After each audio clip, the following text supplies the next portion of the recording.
From Yankee Stadium in New York, the fourth game of the 1960 World Series, the Pittsburgh Pirates versus the New York Yankees. Brought to you today by General Motors and by the Gillette Safety Razor Company. Value and choice from GM. Oh, come on in, friends. My name's Len Stokes. I've got more value for you. More cars to choose from, too. Boy, your name? Frank Buxton. Well, my boy, do you know that for 1961, chances are you'll find your new car at GM? But I've always bought my cars. Lad, that's a 60 wonderful Chevrolet. And right next to it is a new size Chevrolet, the economical rear-engine Corvair. That looks like a 61 Pontiac. It's all Pontiac on a wide, wide track. And you know, now there's going to be a new size Pontiac, the Tempest, America's first front-engine rear transmission car. Hey, that's a hot one. While we're talking hot, there's a 61 Oldsmobile, the Action Line in performance and design. And there's a brand new size Oldsmobile, the F-85, the hot new number in the low price field. Kind of hard for a guy to make up his mind, you know. Oh, I'm not finished. Here's Buick for 61, as fine, as new as you can go. And here's a new size Buick, the Special, with the look and luxury of the big cars and the easy handling and savings of the small. The best of both worlds. And here... Don't tell me. I'd know that car anywhere. Cadillac. The magnificent 1961 Cadillac, a new inspiration for the motoring world. Now, what's your car, boy? My car. If you want a wagon, sedan, or a coupe for your car, I need room for my kids. I've got a whole troop. My car. General Motors knows how to build it and style it. Man, you get everything but an automatic pilot.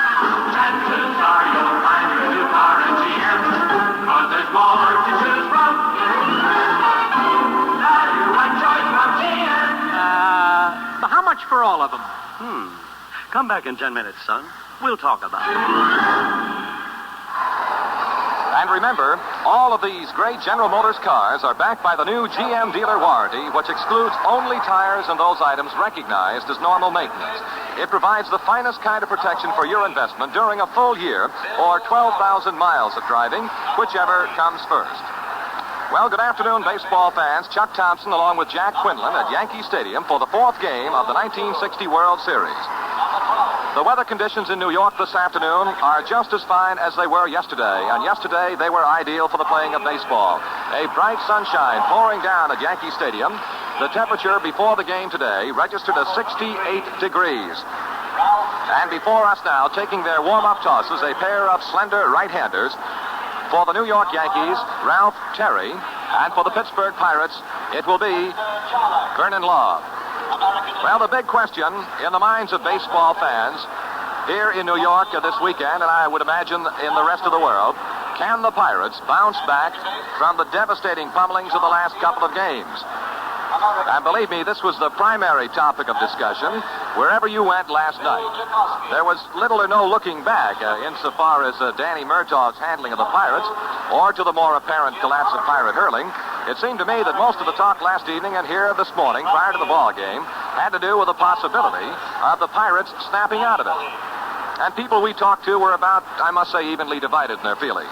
There were many baseball men who were certain that the two crushing defeats the Yankees have dealt the Pirates will completely demoralize them, and it will be easy work for the New York Yankees from here on in.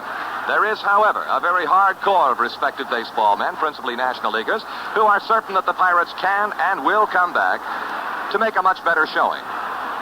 Now, it does seem reasonable to assume that the Pirates, who led the major leagues in hitting with a team batting average of .276, are capable of regrouping their forces in order to make a run at these Bombers. They have hit well, fielded well, and pitched well throughout the entire year. Dick Groth, the Bucs captain and shortstop, didn't win the batting title accidentally. Of course, had to win it with many base hits. As a matter of fact, in one game this summer, Dick had 6 base hits, which was tops in the National League. The Pirates, of course, had their big days, as the Yankees are having theirs seeming right now. As a team, the Pittsburgh Pirates had more hits in a single game than anyone else. 23 base hits in a single game was a league high this past summer. And their first baseman, Dick Stewart, also topped the National League in a single-game performance with 7 runs batted in. The Pirates then are not a ball club that won a pennant with mirrors and squeaked through with breaks of the game. They led the majors in hitting, and they also led their league in fielding, and they enjoyed good pitching throughout. It has been this combination of hitting, fielding, and pitching that has been almost completely missing in the series to date. And if there is to be a bounce back by the Pirates, well, people will certainly tell you it's got to start today. Tomorrow, almost certainly, will be too late. Here in Yankee Stadium this afternoon, it was our pleasure to sit in the Yankee dugout and, with the manager Casey Stengel, go over a bit of a problem in the Yankee batting order. And it brought out some of the very best in Casey Stengel. It was doubtful as to whether or not Roger Maris, the Yankee right fielder, would be able to start in today's ball game as a result of bruised ribs suffered in a collision at home plate yesterday with Hal Smith. Well, he had taken a good bit of treatment prior to the game today and then went up and took batting practice, and the first two pitches Maris hit went right out of the ballpark into the right field bleacher section, which, of course, made Mr. Stengel feel that there was a possibility that Mr. Maris might play, and he certainly will play. Well, that meant then that Casey Stengel would have to change the batting order because he had started the ball game with Yogi Berra in right field and batting in the number 2 position. So Mr. Stengel said, well, now we have a problem. He said, I'd better go out and see Mr. Berra and find out where he would like to hit now that Maris is going to play. And with a twinkle in his eye, Mr. Stengel stalked out onto the diamond and talked to Mr. Berra about batting 5. And that's the way he will be in the lineup this afternoon. Of course, there are many stories about Casey Stengel and his sense of humor. And one of the better stories had to do with the Yankee shortstop Tony Kubek when the Yankees went into Comiskey Park in Chicago some time back to play a doubleheader. Tony, who is a native of Milwaukee, had many of his friends coming down to Comiskey Park to see the ball game, the doubleheader that afternoon. A couple of hundred people, to be exact. And they were coming down by bus and by train, and some of them, of course, were flying. Well, naturally, when they looked at the Yankee lineup card that afternoon, many of the newspaper men expressed surprise to note that in the first game of the doubleheader, the name of Tony Kubek was missing in the Yankee lineup. And so they asked Mr. Stengel, well, now, how come Kubek is not playing with all of these people coming down here to see him? And Mr. Stengel, never at a loss for an answer, with a twinkle in his eye, said, well, you see, the traffic conditions are pretty bad today. He said, I understand they've got an awful traffic jam, and some of these folks might be a little bit late getting to the ball game. And just to make certain that they're not going to miss seeing Tony Kubek, he said, I felt I might hold that fella back for the second game. Out in center field, the band has grouped, and we will have the singing of the national anthem in just a moment. The power hitting of Mickey Mantle in this series, of course, is something that baseball fans will remember for a long time. Even the usually blasé New Yorker is a little bit excited. In my visits to this great old ballpark during the regular season, Mickey Mantle is almost always greeted with, a chorus of boos here in Yankee Stadium. And I've always kind of felt that maybe this treatment was meant to spur Mantle on to greater things, and perhaps it worked. You'd have to look kind of hard to find one greater than Mantle in the current series. His home runs have not been just home runs. They have been storybook clouds. And the greatest of these, of course, would have to be the second one he hit at Forbes Field in Pittsburgh.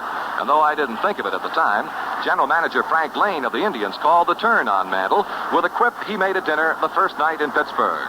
The meal was served in a most attractive buffet style. The salads, however, were set up on what appeared to be a baseball diamond ringed with asparagus spears. Mr. Lane inquired about the Roquefort and was told by the waiter with a big grin, it's out in center field where Verdon is going to be. Mr. Lane thanked the boy, and with an even bigger grin, he quipped, you'd better move Verdon back into the asparagus for Mantle. Well, the umpires have now made their appearance on the field below us. The lineup cards are being exchanged with Casey Stengel representing the Yankees and Captain Dick Grote for the Pittsburgh Pirates. This program is authorized under the television and radio rights granted by the Commissioner of Baseball solely for the entertainment of our audience, and any publication, reproduction, or other use of the pictures, descriptions, and accounts of this game without the express consent of the Commissioner is prohibited. Any commercial or other use of the program, such as by charging admission for its showing, is similarly prohibited without the express authority of the Commissioner.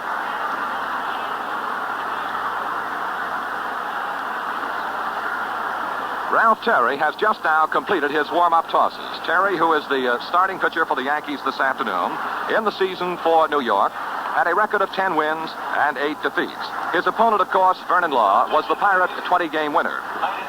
And now, ladies and gentlemen, we are about to hear the national anthem sung by Miss Lucy Monroe, and we now will turn things over to our field microphone to pick up the presentation. In a few moments, as the 69th Veterans Band, under the direction of Patrick J. Austin plays, and the U.S. Marine Corps Color Guard from the New York City Recruiting Office raises our flag. Miss Lucy Monroe will sing our national anthem. Ladies and gentlemen, Miss Lucy Monroe. Would you all please sing with me?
Quinlan and I were saying prior to the ball game today, one of the most thrilling things either of us have ever viewed anywhere in the world is the national anthem ceremony prior to the ball game here at Yankee Stadium with 70,000 people standing. It's a sight that you can never forget.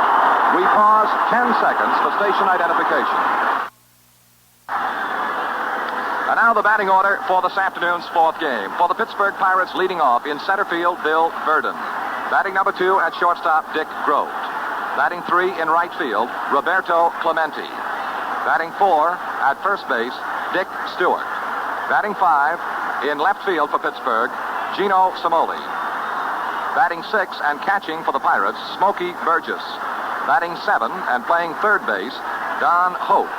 The number 8 batter in the Pirate order is Bill Mazeroski, second baseman, and the pitcher is Vernon Law, whose series record, of course, 1-0. For the Yankees, leading off Bob Serve in left field. Batting 2, Tony Kubek, shortstop. Batting 3, Roger Maris, right field. Batting 4, Mickey Mantle, center field. Batting 5, Yogi Berra, the catcher. The number 6 hitter, Bill Skowron, first base. Batting 7, Gil McDougald, third base. Batting 8, Bobby Richardson, the second baseman. And the pitcher will be Ralph Terry. The umpires, behind the plate, from the American League, Nestor Shylock. At first base, from the National League, Dusty Vargas. At second base, from the American League, John Stevens. At third base, Bill Jakowski of the National League. Down the left field line, it will be Stan Landis of the National League. And down the right field foul line, it will be Jim Honachek of the American League. We are only moments away from the opening pitch of the fourth game. Terry will be facing left-hand batting center fielder Bill Verdon. And with the game just about ready to start, it is my pleasure once again to turn this microphone over to the voice of the Chicago Cubs and a fellow we all enjoy hearing, Jack Quinlan. Jack? Thank you, Chuck, and hi again, everybody. Bill Verdon ready to step into the batter's box. They've just turned the lights on here at Yankee Stadium. The electrician has just gone to work and flipped the switch, and the lights have been turned on just prior to the first pitch of the ball game. Game number 4, with the Pirates trying to come back. They won the opening game on Wednesday, 6-4, behind Vernon Law. They were beaten Thursday, 16-3, and were shut out here at Yankee Stadium yesterday, 10-0 by Whitey Ford. Here's Bill Verdon, the center fielder. He's had 2 for 12 so far in the series, with no homers and 1 RBI. Verdon, a left-handed batter. Ralph Terry won 10 and lost 8. Started the season, and he finished it in brilliant form. Here's the first pitch of the ball game. It's a strike right down the middle. Yankee fans here in New York are confident that they will not have to go back to Forbes Field in Pittsburgh, that the series will end right here at Yankee Stadium tomorrow. Here's a curveball fouled on the ground behind the plate, strike 2. Of course, Pirate fans are just as certain that the Bucks can fight back as they did so many, many times during the course of the regular National League season. 2 strikes to count on Verdon. During the year, Bill hit .265. The ball game just starting. Ralph Terry, 24-year-old right-hander, fires a swing and a foul ball lifted into the upper deck above third base. Still 2 strikes on Bill Verdon. He'll be followed by Grote and then Clemente. The Yankees have Serve in left, Mantle in center, Maris in right. McDougal at third, Kubek at short, Richardson at second, Skowron at first. Berra catching and Ralph Terry on the mound. The pride and joy of Big Cabin, Oklahoma. 6'3" right-hander fires a ball that's outside. 1-2 now. Frank Osiak coaching at third for the Pirates. Mickey Vernon at first. A breeze of about 10 miles an hour blowing from the right field corner over toward the left field foul pole. Wind up by Terry. The 1-2 pitch on the way. A high curveball. The count is even 2-2. Beautiful sun-kissed day in the Bronx. 68 degrees. Few latecomers still coming into the ballpark. 2-2 on Verdon. Left-handed batter waits. Terry has the sign from Yogi Berra. Now Ralph is winding. Here's the 2-2 pitch on the way. Curveball. He struck him out. A slow curveball, and Verdon went down swinging. 1 away, and it brings up the captain and shortstop, Dick Grote, the National League batting champion this year, with a .325 average. He hit 2 home runs, and he drove in 50 runs. So far in 3 games in the series, Grote has had 3 hits in 12 times up with 1 RBI. The Pirates in the first 3 games have had only 1 home run, that by Bill Mazeroski. Here's a ball that's high and inside. While the Yankees have hit 6 out of the park. 3 by Mantle, 1 by Maris, 1 by Elston Howard, and 1 by Bobby Richardson. That one a grand slammer. Wind up by Terry, the 1-0 pitch on the way. Grote takes a strike call on the inside corner, belt high. Only an ineffective mid-season spell marred what has otherwise been the best season for Ralph Terry since he's been in the major leagues. 1-1 pitch, curveball fouled back on the screen behind the plate. In this year's finale with Baltimore, a key ball game for the Yankees, Terry pitched perfect ball for 6 2/3 innings, and he narrowly missed a no-hitter on 8th and 9th inning singles. At the age of 24, Terry is a bright Yankee prospect for future seasons. A ball and 2 strikes on Grote with 1 out in the top of the first, no score. Terry with an abbreviated windup delivers a ball that's high. 2-2 the count. Pirates hoping to get good pitching and to start some kind of an attack after being shut out on 4 hits yesterday by left-hander Whitey Ford. 2-2 on Grote with 1 away. Bases empty.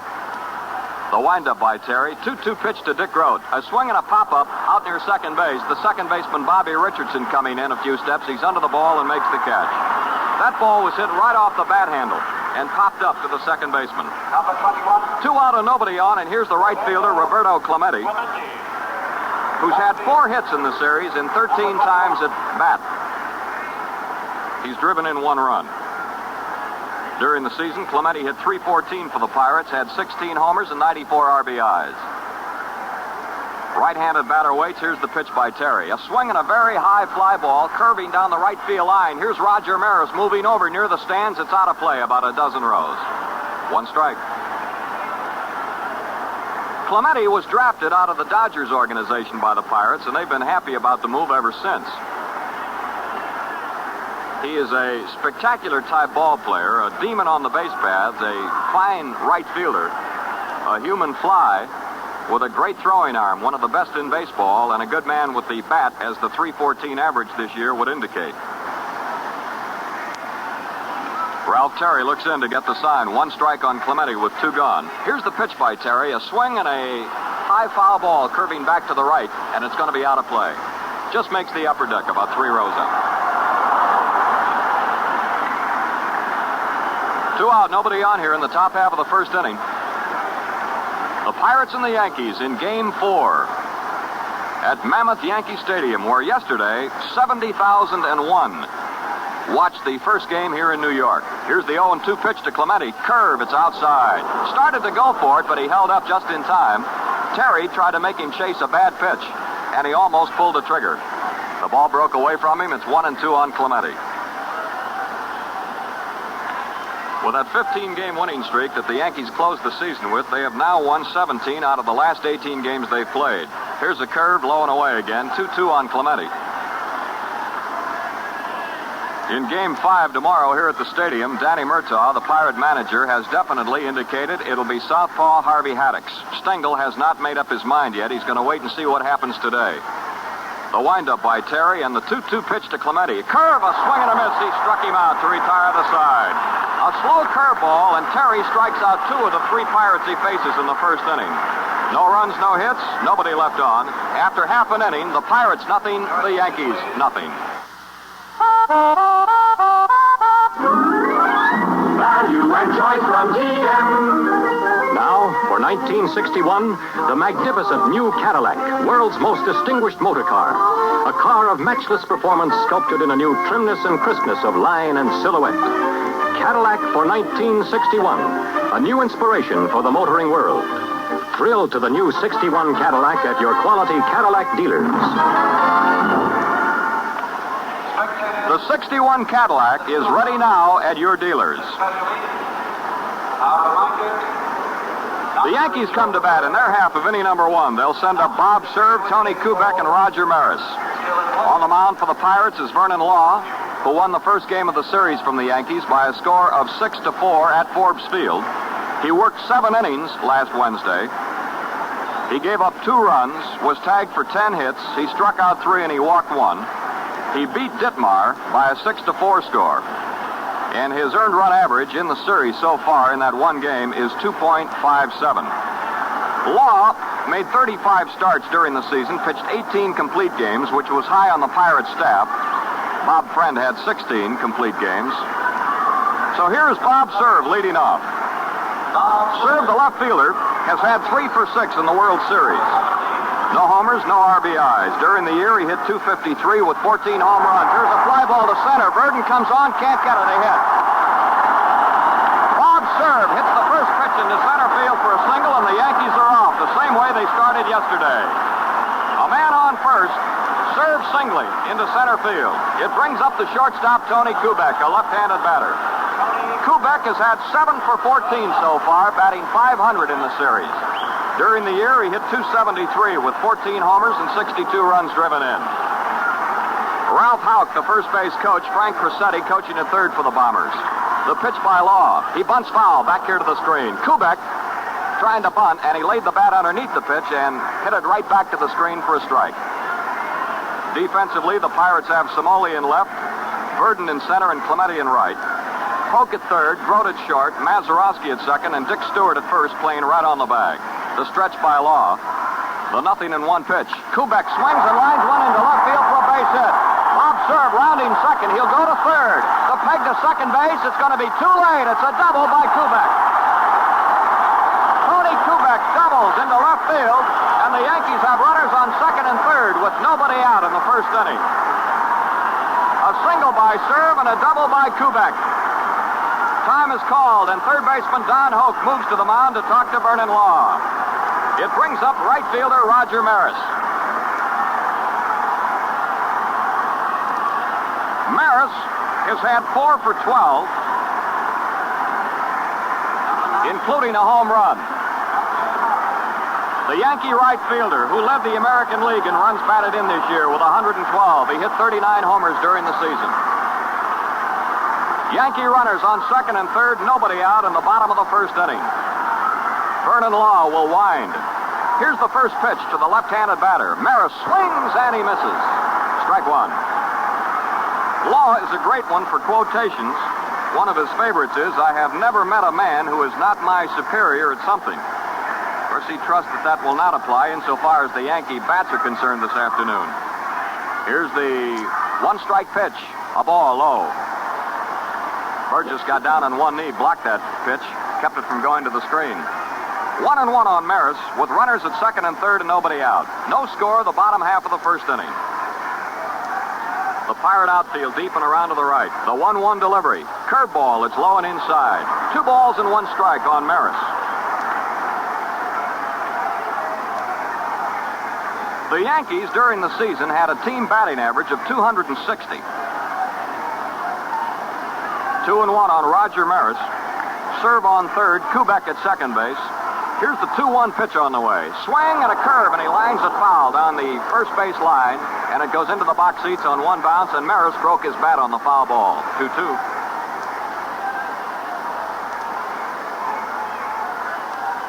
In the first ball game of the series last Wednesday at Forbes Field, Maris hit a first-inning home run against this same fellow, Vernon Law. Law holds a position in the Church of Latter-day Saints comparable to the ministry of the Protestants and the priesthood of the Catholics. He's qualified to baptize, marry, and administer the sacraments according to the Mormon church laws. Comes from Boise, Idaho. 6'3" right-hander. He's in a little trouble here in the bottom of the first. Yankee runners on second and third, nobody out, and Maris the batter with a 2-2 count. Mantle on deck. Law has the sign. He's winding. 2-2 pitch to Roger Maris. A swing and a fastball, and he fouls it back on the net behind the plate. The count remains the same, 2-2. A new baseball put into play by the plate umpire Nestor Shylock of the American League. Just a beautiful sun-kissed day in New York. Here's the windup. 2-2 pitch to Maris. Curve, it's inside at the belt. 3-2, a full count. Yankee fans sitting forward on the edges of their chairs hoping that Maris can get a hold of one or at least get on base. Ball 3, strike 2. The windup now. The pitch by Vernon Law. Maris hits a curveball, a pop fly out behind second base. Mazeroski back, Clemente coming in. Clemente says, I'll make the catch. He does. Serve. Fakes a break home as the peg comes in. A strike thrown to Burgess, and serve goes back to third. So there's one out as Maris hits a pop fly to Clemente, who makes the catch in short right field. And then Clemente wound up and fired a strike to the catcher. Any thoughts that serve had of coming in were disqualified and stopped in a hurry. He went back to third. Runners on second and third, one out now, and here's Mickey Mantle, the center fielder.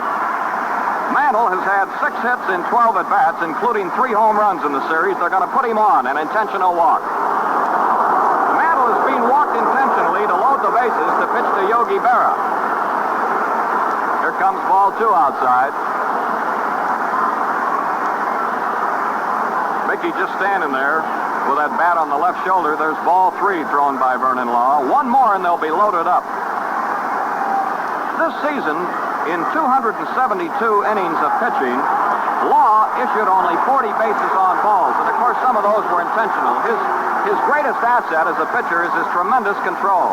The bases are loaded now with 1 out in the bottom of the first inning, and here's Yogi Berra, the Yankee catcher. Yogi's had 3 for 9 in the series so far with a couple of runs driven in. This year he hit .276 with 15 homers and 62 RBIs. Bases full of Yankees, 1 out in the bottom of the first, no score, but the Bombers threaten here just as they did yesterday when they scored 6 times. Here's the pitch.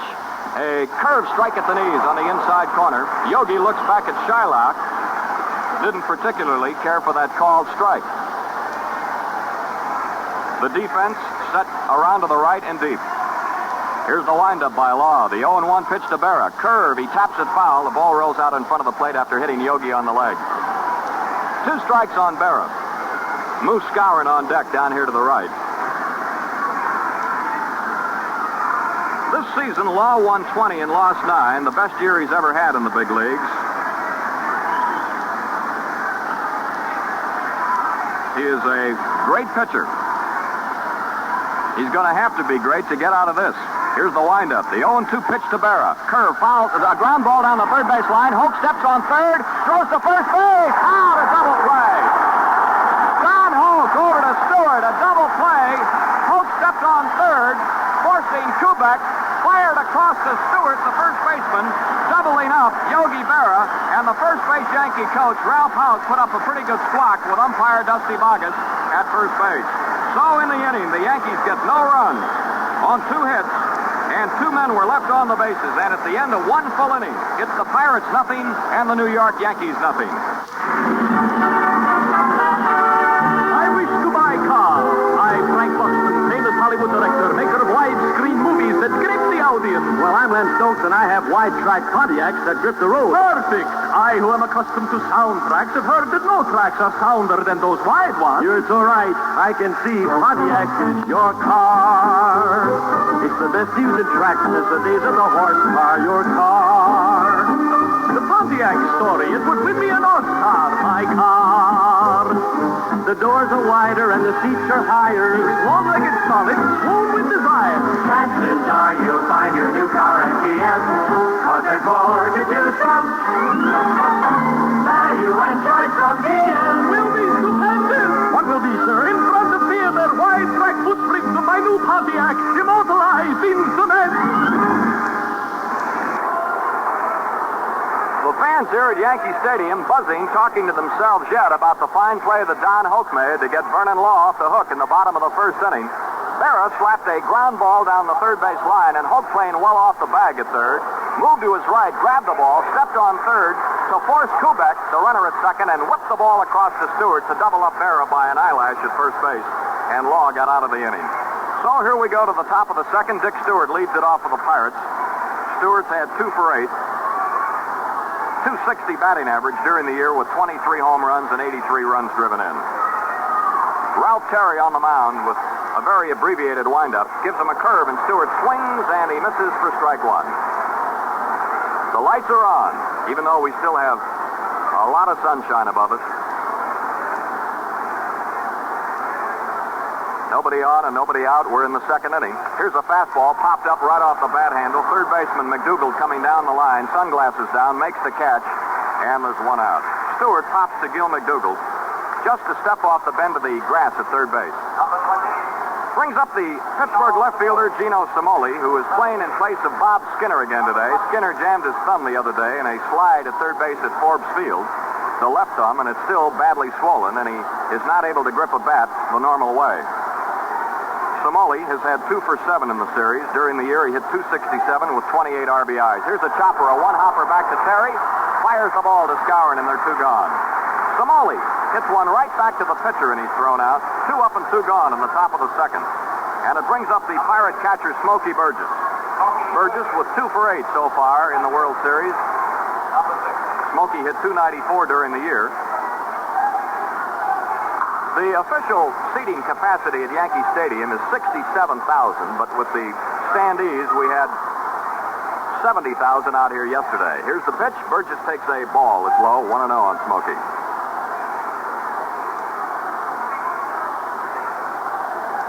Terry looking in, getting the sign from his catcher, Berra. Burgess, stockily built left-handed batter. Here's a ball wide, 2-0. Terry started his career in the Yankee organization, was traded to Kansas City, and then the Yankees got him back. 2-0 on Burgess with 2 gone here in the top half of the second. No score. The Pirates and the Yankees from Yankee Stadium. Pitch, curve, tap foul. On the ground off here to the right. 2 balls and 1 strike. Pirate fans, of course, hoping that the Bucks will explode with some dynamite today. So far, in 3 games, they have 9 runs and 25 hits, compared to the Yankee total of 30 runs in 3 games and 48 hits up until today. 2 balls and 1 strike. Burgess waits. The windup by Terry, and here's the pitch on the way. A curve low and inside. 3 balls and 1 strike.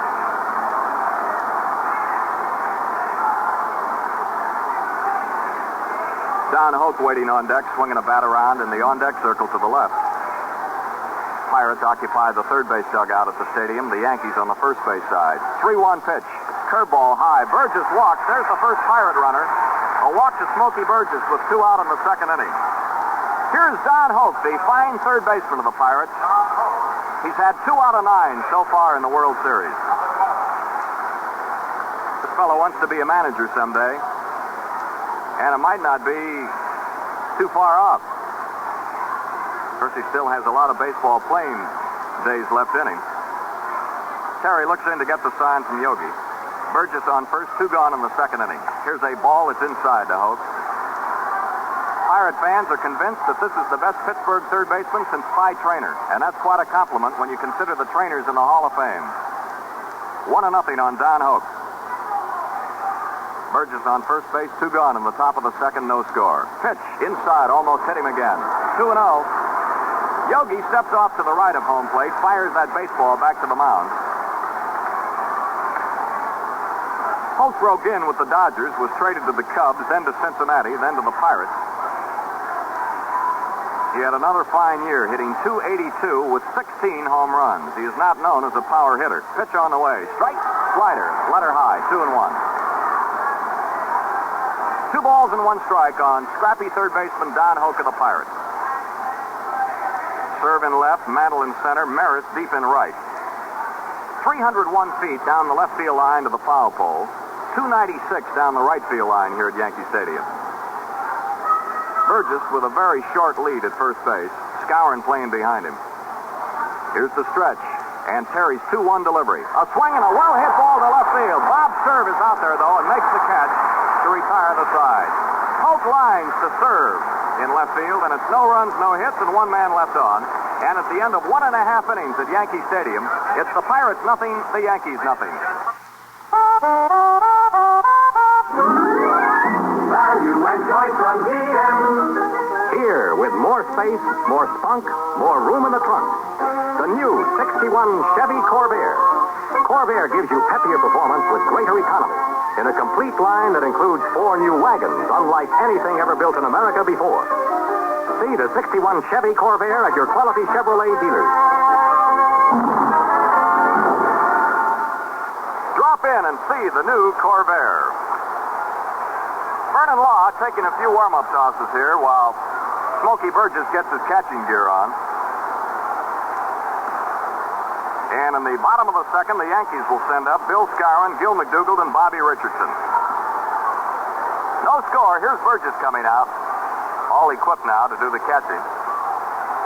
Smokey, of course, was on base when the side was retired in the top of the inning. Had to go into the dugout, get the shin guard and the protector, glove, and mask. Now he's back here, and here we go. Bill Skowron with 6 for 15 in the series so far. During the season, Moose was the only Yankee to hit 300. He batted .309, 26 homers, and 91 RBIs. Big right-handed batter. And here's Vernon Law's first pitch. It's a curve low and outside, backhanded by Burgess. 1-0. Skowron was a left-footed punter down at Purdue. Great athlete around Chicago, where he was brought up. 1-0 pitch on the way. A tap right back to the mound. He tried to hold up on his swing on a curveball. He's going to be thrown out by a wide margin. 1 away. Skowron tried to check his swing, and he couldn't do it. He committed himself, and the ball jumped off the bat and went right back to Vernon Law, who threw him out. Here's McDougald, the Yankee third baseman, who's had 4 for 10 in the series with a couple of runs driven in. During the year, Mac hit .259 with 8 homers and 34 runs driven in.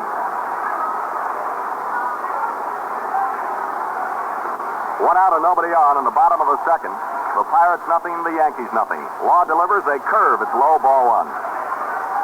The Yankees had the edge on all of their American League opponents during the course of the year. They beat everybody more often than they were beaten by their opposition. Here's the 1-0 pitch to McDougald. A curve. It's high, 2-0 on Gil. A lot of chatter in the Buccaneer infield. Hope, Grote, Mazeroski, Stewart talking it up.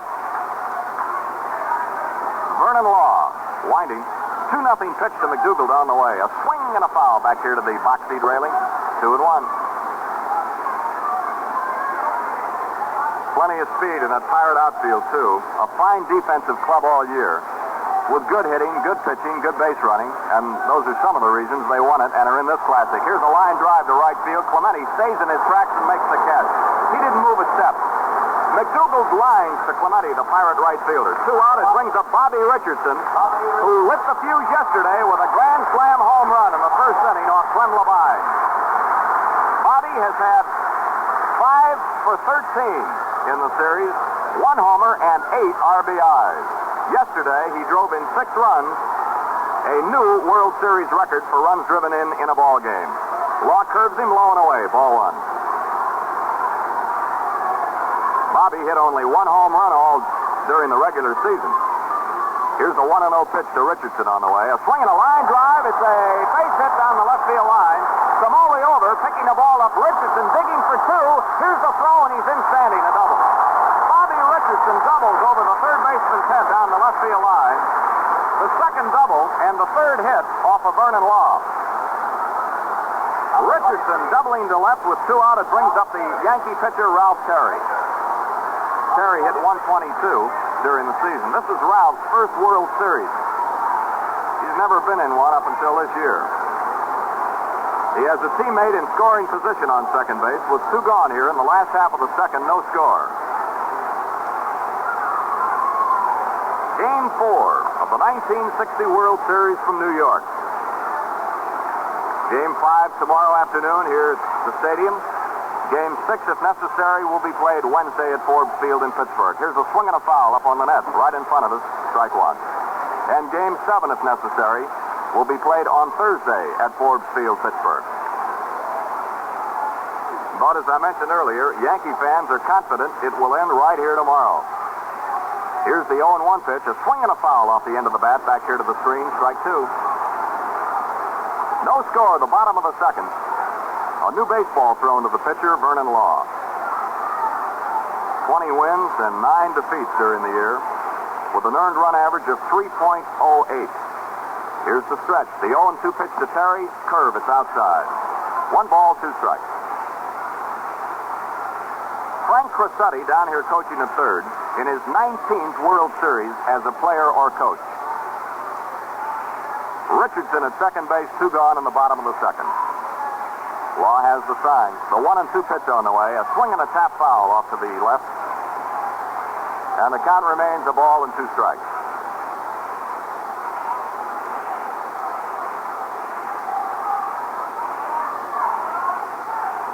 During the season, the Yankees hit 193 home runs, a new American League record. And they have used that power during the second and third games of the series. Here's a curve, a tap to the right side, weakly hit. Law off the mound, has it, throws the ball to Stewart in time, and Terry is out, and the Yankees are retired. In the inning, no runs, 1 hit, and a man left on base. And at the end of 2 full innings at Yankee Stadium, it's the Pirates nothing, the New York Yankees nothing. What is it, little girl? The name of that car, mister? That's Oldsmobile's great new F-85. Now run along and play. What's great about it, mister, huh? Why, it's the hot new number in the low price field with the new Rocket V8 engine for hot performance plus economy. Please, young lady, will you take your sticky lollipop off that fender? Sure, mister, but that's my car. It's handled so easy makes driving a game. Your car. F-85, what a beautiful name. My car. It's got room for 6 people, the F-85. Plus Reggie in, and Eddie can drive. At the star, you'll find your new car at GM. Cause there's more to just come to. Value and choice from GM. Now run along, little girl. You know you can't afford to buy this car. Hey, mister, don't you know little girls have daddies, too? Top of the third, here's Bill Mazeroski, the Pirate second baseman, leading off. The pitch by Ralph Terry is a curve, a strike on the outside corner at the knees. 0-1. Maz has hit the only Pirate home run of the series. Here's the windup. 0-1 pitch by Terry. Strike 2. Fastball hit the outside corner. 4 for 12 for Mazeroski in the series. He hit .273 during the season with 11 home runs and drove in 64 runs. The windup, the 0-2 pitch by Ralph Terry. Curveball, it's outside. Maz started to nibble, but he held up. 1-2 on Mazeroski, leading off the third. He'll be followed by the pitcher, Vernon Law. And on the top of the order, Bill Verdon. The Bucks have had 1 base runner, Burgess, who walked in the second. Terry gets the sign from Yogi Berra. Now the 1-2 pitch. Oh, he stopped. Right at the top of his windup, he stopped. And time was called for a second there.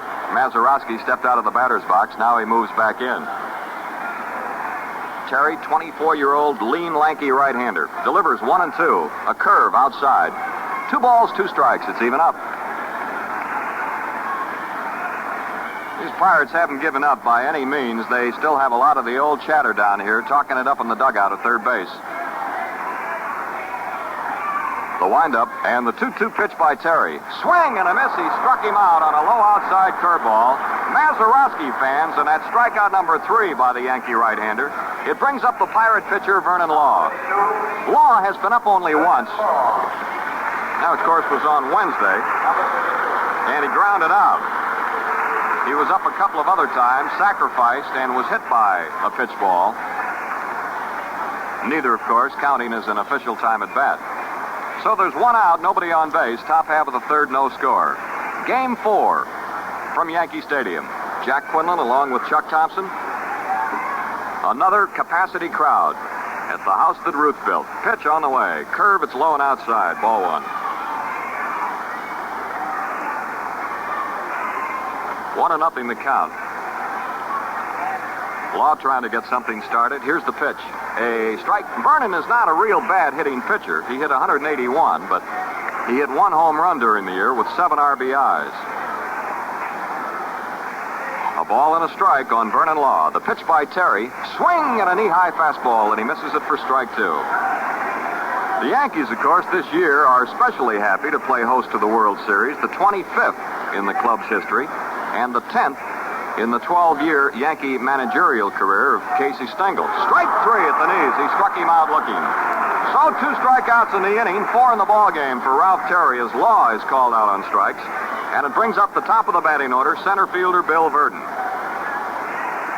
course, Babe Ruth, Lou Gehrig, Joe DiMaggio, and so many more legendary heroes of baseball have thrilled millions of fans here at Yankee Stadium. And this World Series, too, is producing new heroes, new thrills, and moments of greatness that will rank alongside other historic events in Yankee Stadium history. Pitch low and inside to Verdon for ball 1. Verdon is in the sporting goods business during the offseason with another Major League ball player, Jerry Lumpy. Left-handed batter waits. Here's the pitch by Ralph Terry. Curve hit on the ground to the second baseman. Bobby Richardson gobbles it up, flips to Skowron in time to retire the side. 3 up and 3 down for the Bucks in the top of the 3rd. No runs, no hits, nobody left on. And at the end of 2.5 innings of play at Yankee Stadium, it's the Pittsburgh Pirates nothing, the New York Yankees nothing. Value and choice from GM. This year, General Motors offers you cars with more solid value built into them, more breadth of choice than you've ever known. Yes, it's Value and choice from GM. so today's the day to see your quality GM dealer. Here's something every motorist should know. Exclusive GM Guardian Maintenance, which means factory-trained mechanics giving educated service with factory-approved parts and the most modern equipment. Take your car or truck to your GM dealer for Guardian Maintenance. Bob Serve is going to lead off in the Yankee half of the 3rd. He singled to center field the first time up. He'll be followed by Kubek and Roger Maris. The top of the order up here for New York as they bat in the last half of the 3rd, no score. While Law takes his warm-up tosses, third baseman Don Hoke is standing on the edge of the mound talking to him and watching him.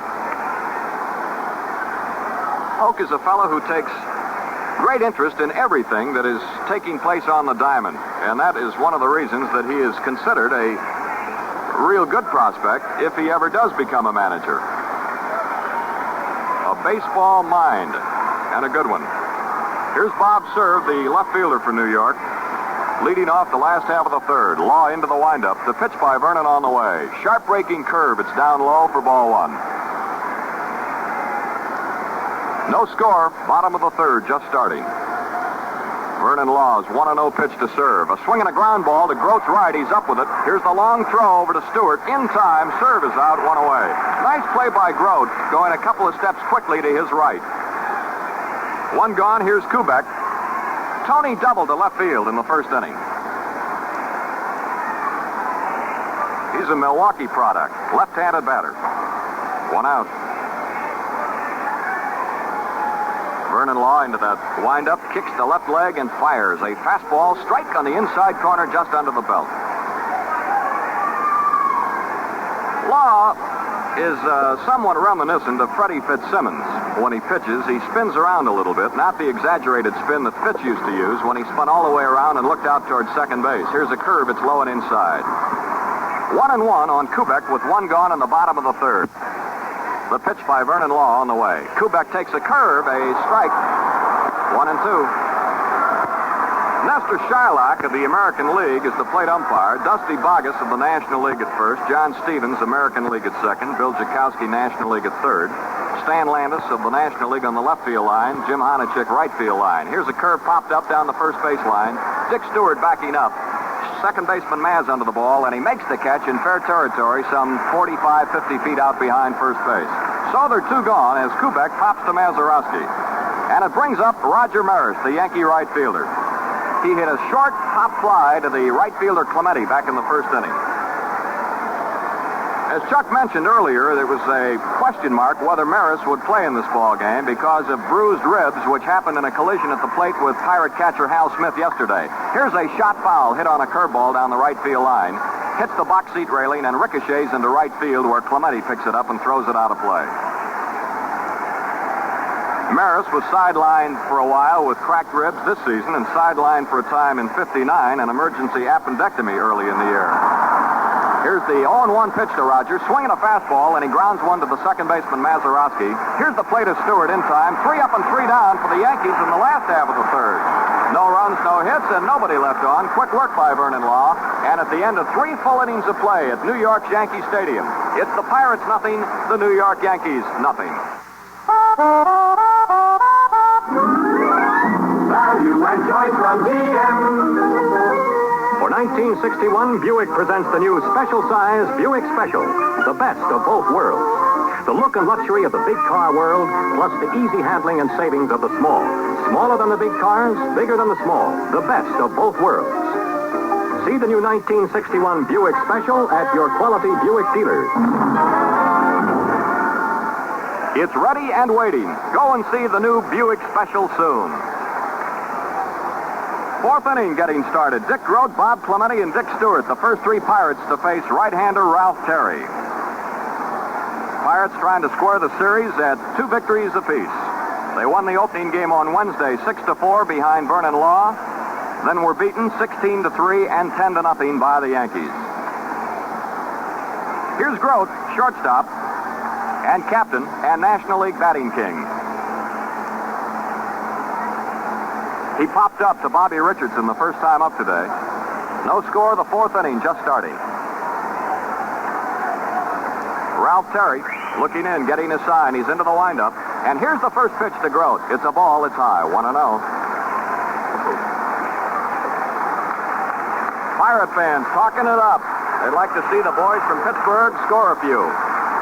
The windup, the pitch to Grote on the way. Here's a ball that's high and outside, a slider, 2-0. There's a gap in left center field between Bob Cerv and Mickey Mantle. Mantle is shaded over toward right center. Grote is a good right field hitter. He's a very good hit-and-run man also, with a man on in front of him. Here's a strike, letter high, 2-1. Grote leading off the top of the 4th. He'll be followed by Clemente. The Bucks have their 2, 3, and 4 hitters up here in this inning. Terry winding, pumps once, twice, kicks the left leg and delivers. Fastball high, 3-1 on Grote. Pirates haven't had a hit yet. They've had only 1 base runner, Burgess, who walked in the 2nd inning and was stranded on first base. 3-1 on Grote. Now the windup and the pitch by Terry on the way. Strike 2, hit the outside corner, letter high. And it's a full count, 3-2 on Grote, leading off the 4th inning. 0-0 ball game. Terry into the windup again. 3-2 pitch on the way. A swing and a fly ball into center field. Here's Mickey Mantle moving over to his right, coming in a step or 2 under the ball, and he makes the catch, 1 gone. Grote flies to Mantle. Brings up Clemente, who went down swinging in the first inning. One of 4 strikeout victims of Ralph Terry thus far in the ball game. Yankees fire the ball around. Back to the pitcher, Terry. Ralph started 23 games for New York during the year, pitched 7 complete games, and had an earned run average of 3.40. He threw 3 shutouts among his 10 victories. Here's the first pitch to Clemente. Curveball, strike on the outside corner below the belt. 0-1. 0-0, 4th inning, 1 out and nobody on base. Terry into the windup, the pitch to Clemente on the way. Curveball, a swing and a foul ball up here to the right, and it's just going to make the upper deck on the first base side. 0-2. A new ball thrown out to the mound. Clemente, right-handed batter waiting. Levels that bat over the plate a couple of times. Terry, slow worker, getting his sign. Now he's all set. The Yankee right-hander rocks back, and here's the 0-2 pitch on the way. Curve high and inside. He almost hit him. Clemente dropped to one knee to get out of the way. Ball 1 and strike 2 on Roberto. 25-year-old right-handed batter from Puerto Rico.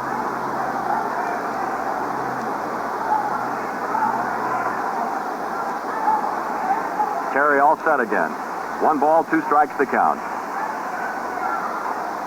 Now the windup by Ralph.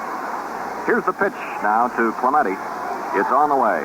It's a curve low and outside into the dirt. And the count is even now. 2 balls and 2 strikes.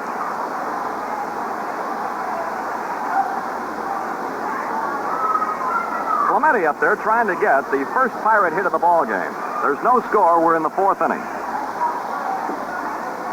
Yankee infielders talking it up. Here's the 2-2 pitch. A curve. He swung and missed. He struck him out again. Clemente goes down swinging for the 2nd straight time. And that's 5 strikeouts in 3 2/3 innings so far for Ralph Terry. Dick Stewart, the first baseman, steps into the batter's box. Stewart popped up to McDougal the first time up.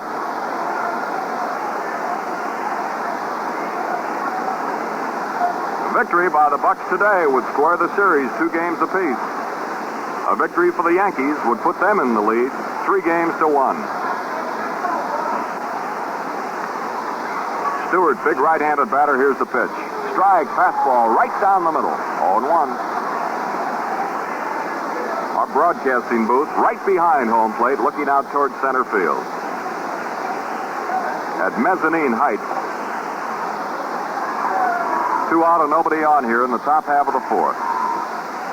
0-0 tie. Here's the pitch to Stewart. A check swing, a curve is wide, a ball. Even up. Ball 1, strike 1 to count. The weatherman has said that it's going to remain fair today, but possibly tonight or early in the morning we'll get some rain in New York. It is a beautiful sun-kissed day at the moment. 1-1 on Dick Stewart. The windup by Terry, and here's the pitch on the way. Slow curve, hit past the pitcher, off his glove. Kubek, shortstop, in fast. The throw! He's out, he got him. From Terry to Kubek to Skowron. A fine play by Kubek, charging in after the ball was deflected off the glove of the pitcher, Terry. And Kubek raced in and made the pickup on the edge of the infield grass and threw to Skowron to nail his man. No runs, no hits, nobody left on. After 3.5 innings of play, it's still the Pirates nothing, the New York Yankees nothing. Frank, bring them back alive, Buxton's camp? Yes, sir. I'm Lance Stokes, and I've brought out your new Pontiac Tempest. Don't let the lion scare you. Down, Velvet Paw. Here's your new Pontiac Tempest. It'll take you anywhere, Frank. It's America's first front-engine, rear-transmission car. And the wheel track of the Tempest is up to 3 inches wider than other compacts. It's your car. It's sleek as a leopard. We can sit here in your car. With an elephant trunk. And a tiger up front. It's my car. It's right like the big one. You steer it with ease. Does the Tempest climb hills? Like a monkey climbs trees. Chances are you'll find your new car at GM, 'cause there's more to choose from.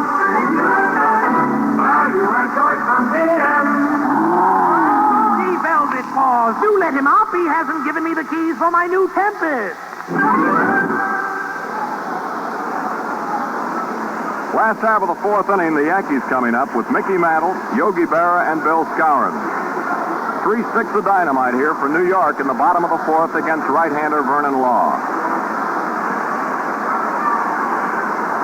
Mantle batting left-handed against Law. The windup by Vernon. Here's the pitch to Mickey on the way. Strike on the inside corner, belt high. Fastball. 0-1. Mickey, so far, has homered 3 times in the series. Here's the 0-1 pitch. Curve inside. Looked like he was going to bunt. And the curveball drove him away and spun him around. 1-1. The bottom of the 4th, no score. The Yankees have had 3 hits, 2 doubles and a single so far. Curveball that's high and outside. Very slow, tantalizing breaking ball that hung up there, and Mickey watched it. Ball 2, strike 1. Pirate infield around to the right. So is the outfield. Here's the 2-1 pitch on the way. A swing and a fly ball hit out toward left field. It's Kirby now, and it's going to be a foul ball into the front row of box seats down the left field line. 2-2. Mantle broke his bat on the foul fly. You'll get a new one here from the Yankee bat boy. He's talking to the bat boy, saying, give me one with a hit in it. 2-2 on Mantle, leading off the Yankee fourth inning. No score. This ball game, quite in contrast to the one we had yesterday. At the end of 4 innings yesterday, it was 10-0 Yankees, and it remained that way the rest of the ball game. Here's the 2-2 pitch to Mantle on the way. He bunted foul, and he's out.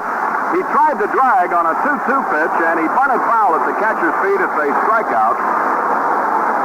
The first for Vernon Law.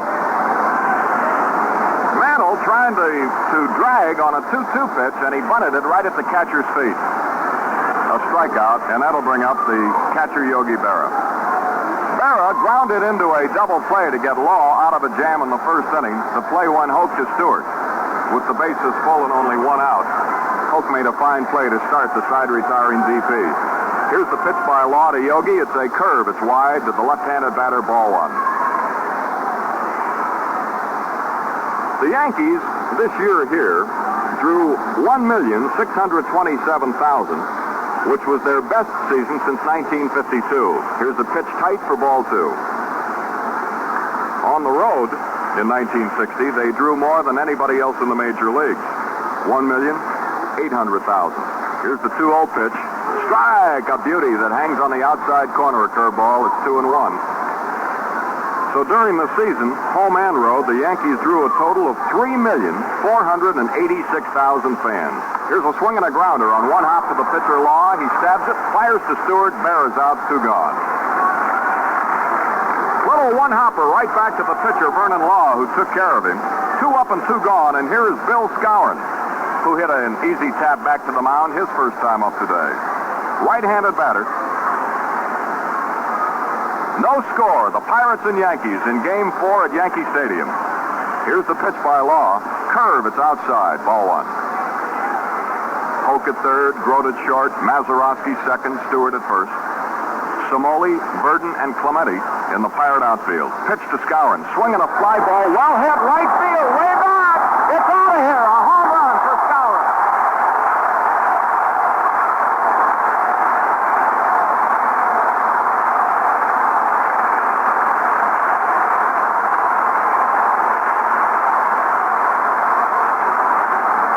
Bill Skowron just broke the ice with a home run into the right field seats over the 344 sign. Law tried to curve him outside, and the Moose went right with the pitch and drilled it into the right field lower deck. Run number 1 and hit number 4 off Vernon Law, and the Yankees lead 1-0.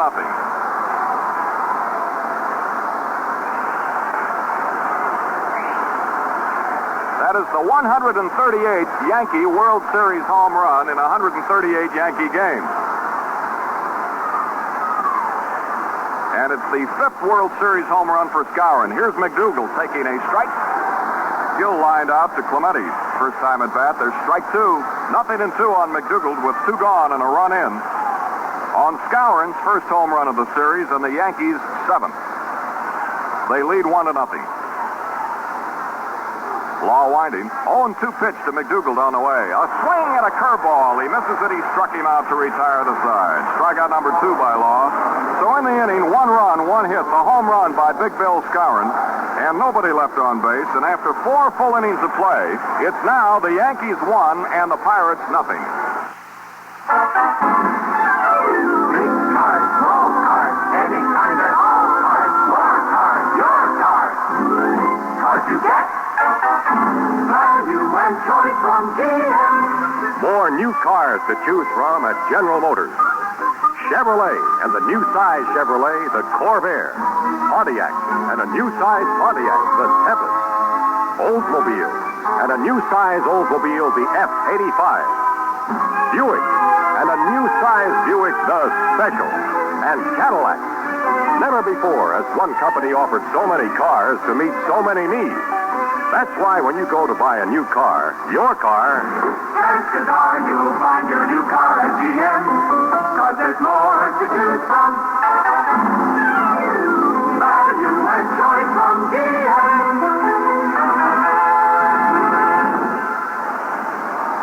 We swing into the top of the fifth inning with Gino Simoli, the Pirate left fielder, leading off. He'll be followed by Burgess and then Hoke.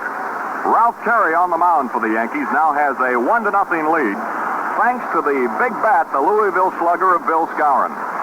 Hit the ball into the right field seats. The windup by Terry, and here's the pitch on the way. It's a curve. It's high and inside for ball one. Simoli hit one right back to the pitcher and was thrown out. First time at bat today. Gino, close stance, big fellow, right-handed batter. He has a habit of creeping in the batter's box as the pitch is made. He's starting the creepy now. Here's the delivery. It's a slow curve. It's outside, 2-0. Ralph Terry, a 10-game winner for the Yankees this year, appearing right now in his first Major League World Series ball game. Here's the 2-0 pitch on the way. Strike, inside corner, letter high to Simoli. 2-1 on Gino. The ball game in the fifth, the Pirates trail 1-0. Now the 2-1 pitch to the Pirate left fielder, a strike two call, hit the outside corner, belt high with a fastball. 2-2 on Simoli. McDougald, Kubek, Richardson, Skowron around the infield from third to first. Serve, Mantle, and Maris in left, center, and right. 2-2 pitch on the way. Curve, it's high, up around the head. Ball three. A full count on Simoli, 3-2. Gino having a word with the plate umpire, Nestor Shylock. Ralph Terry bends down, gives the Rosenbag a quick squeeze. Looks in, gets his sign. Young right-hander fires, 3-2 pitch, fastball, lined right field. Maris comes on! Can't get it, it's a hit. Simoli gets the first Pirate hit of the ball game. A single to right field, a line drive that dipped in front of Roger Maris, the oncoming right fielder. So the tying run is on to open up the fifth inning for the Pirates. And here is Burgess, who drew a walk the first time at bat. Yankees 1, Pittsburgh 0, fifth inning from New York.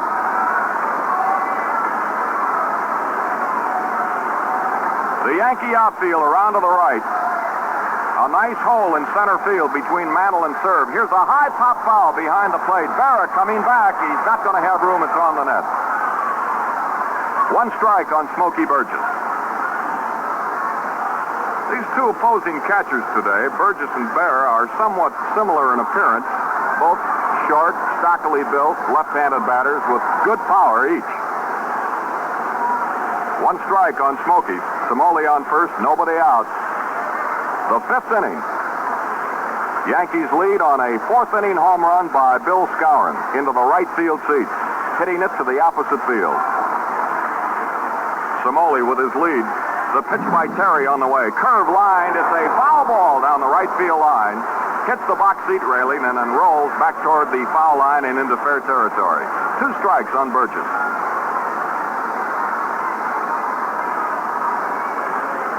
Simoli opened up the inning with a shot to right field for the first hit off Terry. Burgess up there trying to keep the thing going with Don Hoke waiting on deck down here to the left. Terry into the stretch, hands to the waist. Here's a peg to first base, and Simoli's back standing on the bag.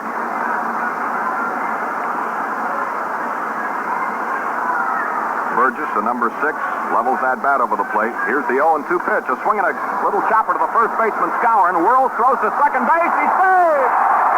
Safe at second. Kubek was upended by Simoli. And the second base umpire, John Stevens, called him safe as both Simoli and Kubek hit the ground out there at second base. It's a fielder's choice. Burgess hit a slow hopper to Skowron, the first baseman. He whirled and fired the ball to second base to the shortstop, Kubek, and he was dumped as Simoli slid in, and the Pirates have runners on first and second with nobody out. The tying run at second, the lead run at first, and the batter now is Don Hoke. Little conference, Berra and McDougald, the catcher and the third baseman, out talking to Terry. And the Pirates are threatening for the first time in the ball game. Runners on first and second with nobody out. We're in the fifth inning. Yankees lead 1-0. Don Hokup, he lined hard to Bob Serve in left field the first time up today. Now the Pirate fans getting a chance to clap their hands for the first time in a while. Samoli at second, Burgess at first, lead away. Hoke bunts a pop-up. The second baseman's going to grab it, and he does. He bunted a little soft line drive to Bobby Richardson, who was planted halfway between first and second base. Hoke attempting to sacrifice, and it backfires. He hits a short pop fly to Bobby Richardson, 1 out. Here's Mazeroski, who struck out in the third inning. Hoke normally very adept at bunting, but that time it did not work for him.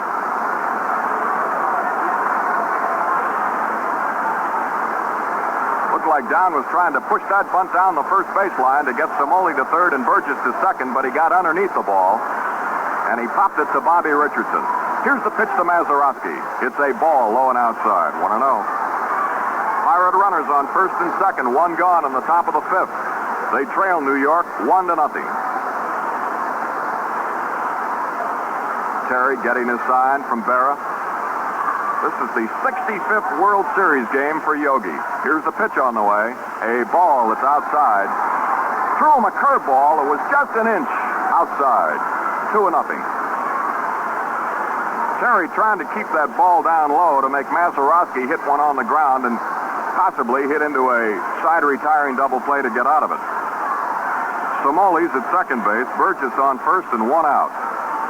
Here's the 2-0 pitch to Maz. A swing and a pop-up on the infield.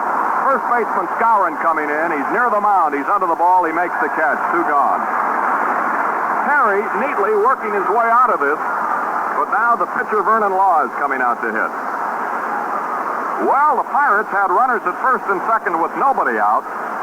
Now those runners are still on at first and second, but they're 2 gone in the fifth inning. Yankees 1, Pittsburgh 0, fifth inning at Yankee Stadium. Vernon Law swinging a couple of bats around. He was called out on strikes the first time up today.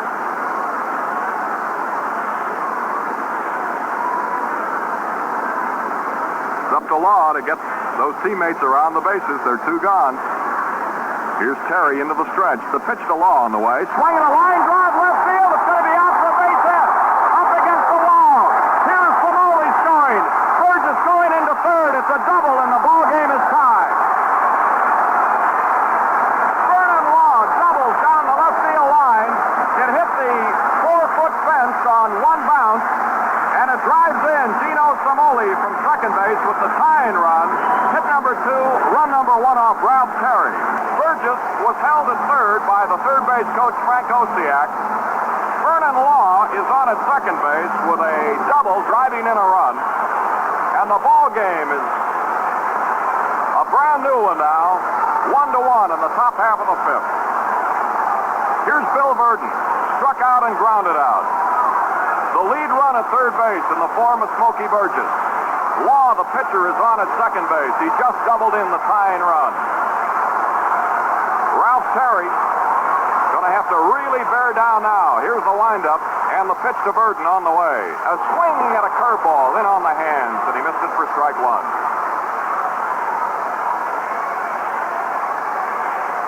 The Pirates have had a single and a double so far in the inning, and they've tied it up here in the top of the fifth. Here's the pitch. A swing and a miss at another curveball by Burden. Terry throwing that breaking stuff right in on the hands, and Burden swinging and missing. Struck out on the first, and he bounced out in the third. 2 strikes on Bill. Pirate runners at second and third lead away. Here's the 0-2 delivery. Fastball fouled up on the net. And a new ball thrown out by Nestor Shylock to the pitcher Ralph Terry, who's rubbing it up. Buck runners on second and third. They're 2 gone here in the top half of the fifth inning. The ball game tied. The Pirates won and the Yankees won at Yankee Stadium. 2 strikes to count on Verdon. Here's the windup, the pitch by Terry. Curveball, a little short fly ball, and may drop. It does in center field. Here's 1 run scored. going. Here's Law trying to score. He does. And Burton goes to second base. The Pirates lead 3-1. A little soft fly ball that dropped into center field. Hit by Bill Burton. And on the throw home, he took second base. Smokey Burgess scored from third, and Vernon Law from second base. Hit number 3, runs number 2 and 3 off Ralph Terry, and the Pirates lead 3-1 in the top half of the fifth. Bill Burton driving in. 2 runs to give the Pirates a 2-run lead here in the top half of the fifth inning. He's on second base. There are still 2 gone, and now the batter is Dick Grote. He's popped up and slide to center. Here's the pitch. Swinging a pop-up on the right side of the diamond. Bobby Richardson moving back behind second, under the ball, moves in, makes the catch to retire the side. But in the inning, the top half of the fifth, Pittsburgh comes roaring back with 3 runs, 3 hits, and 1 man left on. And at the end of 4.5 innings of play, it's now the Pirates 3, the Yankees 1. The second half of this game is being brought to you by the Gillette Safety Razor Company. On the way up to the booth from the clubhouse today, I stopped for a cup of coffee, and the counterman said, "Hi, Jack. Have you tried the new Gillette Super Blue Blade?" Well, that was a gag, of course, but it's a question you're liable to hear most anywhere, and why not?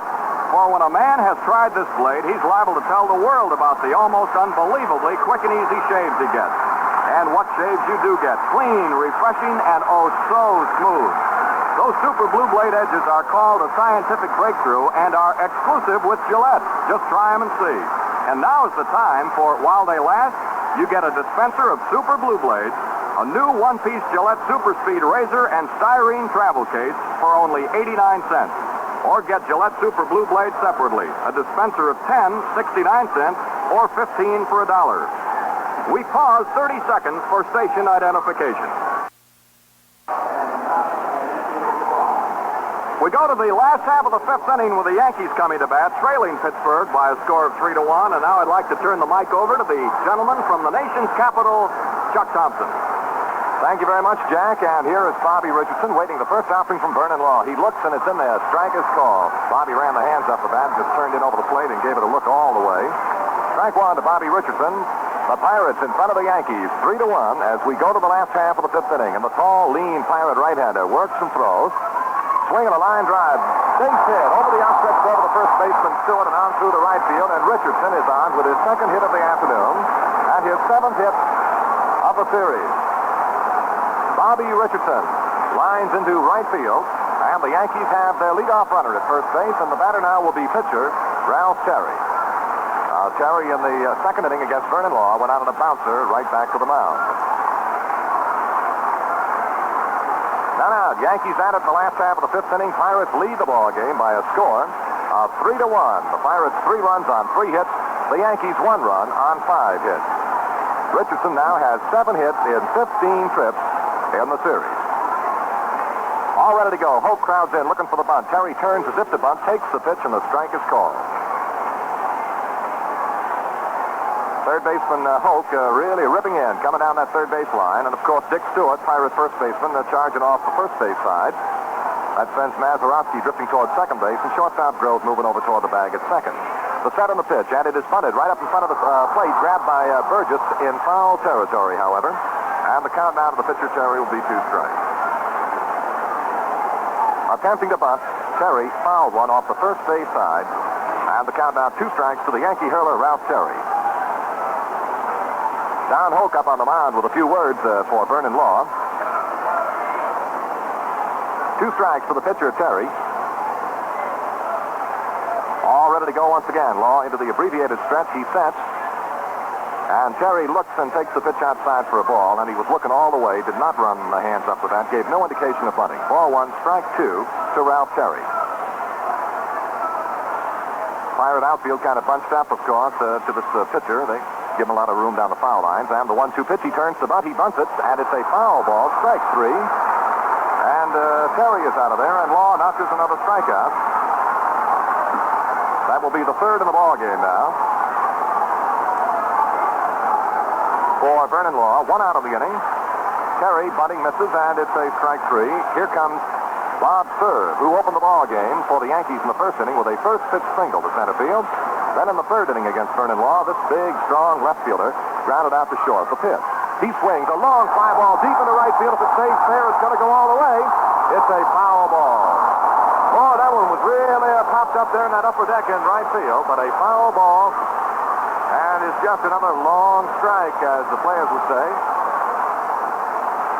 Well, Skowron, who has accounted for the only Yankee run of the game as of the moment, hit a right field home run as a right-handed batter. And now we had Serve threatened, but it was foul.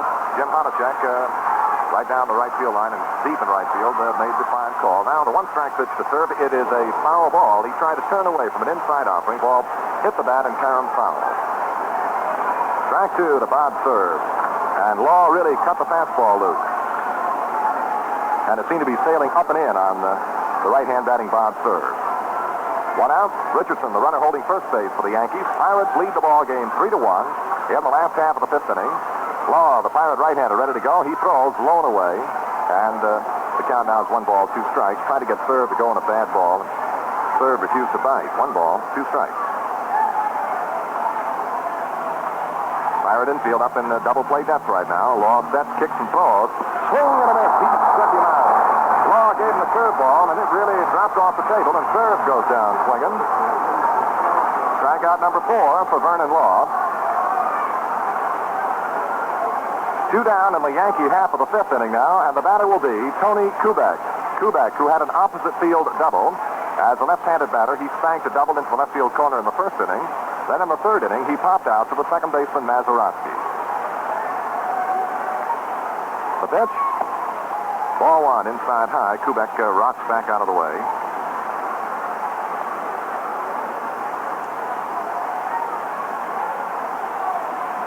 Richardson walks out to lead at first base. Stewart playing in tight to the bag over that way. The set by Law. The pitch to Kubek. Right down the pipe. Strike is called. 1 ball, 1 strike now. 1-1 to Tony Kubek. Pirate outfield plays Kubek, shaded just a trifle to the opposite side, toward left. Now the 1-1 offering. Kubek swings and misses. Strike 2.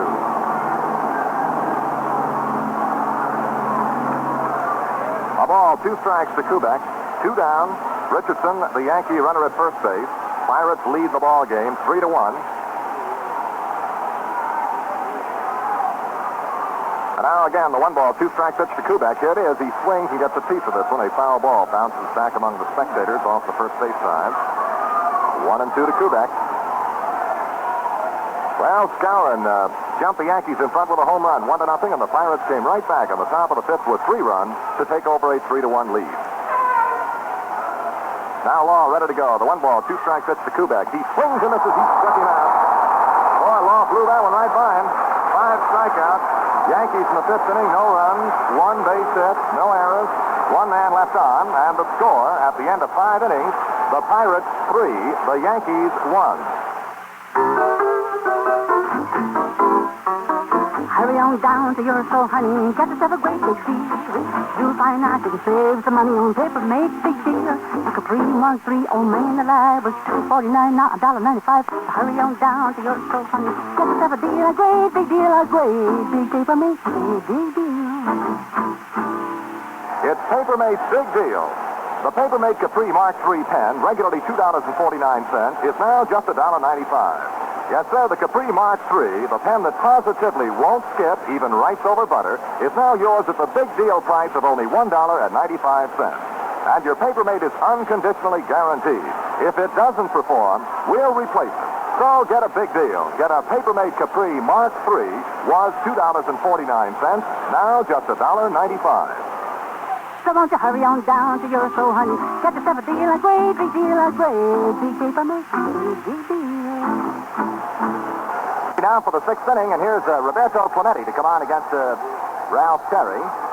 Clemente has found Terry a little difficult to solve this afternoon. The fine young Yankee right-hander has fanned 3 of the buccos, has twice fanned Clemente, both times swinging. Clemente is hitting for a series average of .308. Into the move now, Terry throws a breaking ball outside low, ball 1 to Clemente. Mickey Mantle is shaded around toward right center field. And the big gaping hole in the Yankee outfield now is over the head of the shortstop, Kubek, out in the alley in left center. The pitch coming to Clemente. Fastball rips in, strike is called. 1 ball, 1 strike to Clemente. The Pirates 3, the Yankees 1. Pirates batting in the top of the 6th inning. Now the 1-1 pitch to Clemente. He looks, it's up high, ball 2. 2-1 now. Ralph Terry, the Yankee right-hander, has what could be called almost a classic motion. Very smooth, very fluid. And he's quick with a good curveball, good slider, and a fine changeup. The pitch. Swinging a line drive, base knock out on the right field corner. Running it down is Maris. Clemente is around first, makes the big turn, and then holds on. And Clemente singles to right field to start the Pirates in the top of the 6th inning. And that brings up the big power fella, Dick Stewart. And Stewart, this afternoon, against Ralph Terry, has popped out to third and then bounced out pitcher to the shortstop to the first baseman. Hit one that glanced off the glove of Ralph Terry, was fielded by Kubek, who threw him out. Now, Skowron comes in, of course, tight to the bag at first base. Clemente, a very dangerous base runner. Stewart digs in, all ready to go. And Terry picks up the sign into the stretch, kicks and throws. Stewart looks, it's low outside on the ball. A curveball from Ralph Terry. Against Stewart, the Yankee outfield is straight away, and they are very, very deep. This is the first time that the Pirates have led since the first inning last Wednesday, and they lead the Yankees 3-1. Now the 1-0 pitch to Stewart. A let-up curve is too low, and a ball 2. 2 balls, no strikes. To Stewart. Well, Pirate fans have been waiting for what must have seemed an eternity for the Pirates to pick up a few base hits and a few runs against the Yankees. Well, they suddenly came to life in the top of the 5th inning with 3 runs and now lead New York 3-1.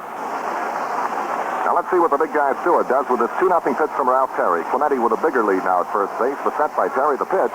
It's low outside, ball 3. On all 3 pitches, Terry has seemed to try and hit the outside corner around the knees to Stewart, and he's just been missing. And Stewart, with a good eye, has held back. 3 balls, no strikes now to Stewart. The set by Terry. Here comes the 3-0. And he laid it right in there, and Stewart was taken all the way. Strike is called. 3 balls, 1 strike.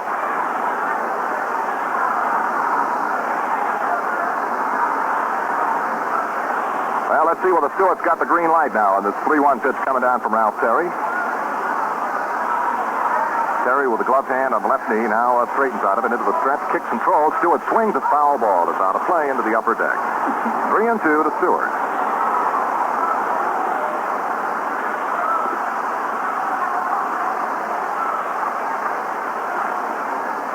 Pirates 3 runs on 4 hits. The Yankees 1 run on 5.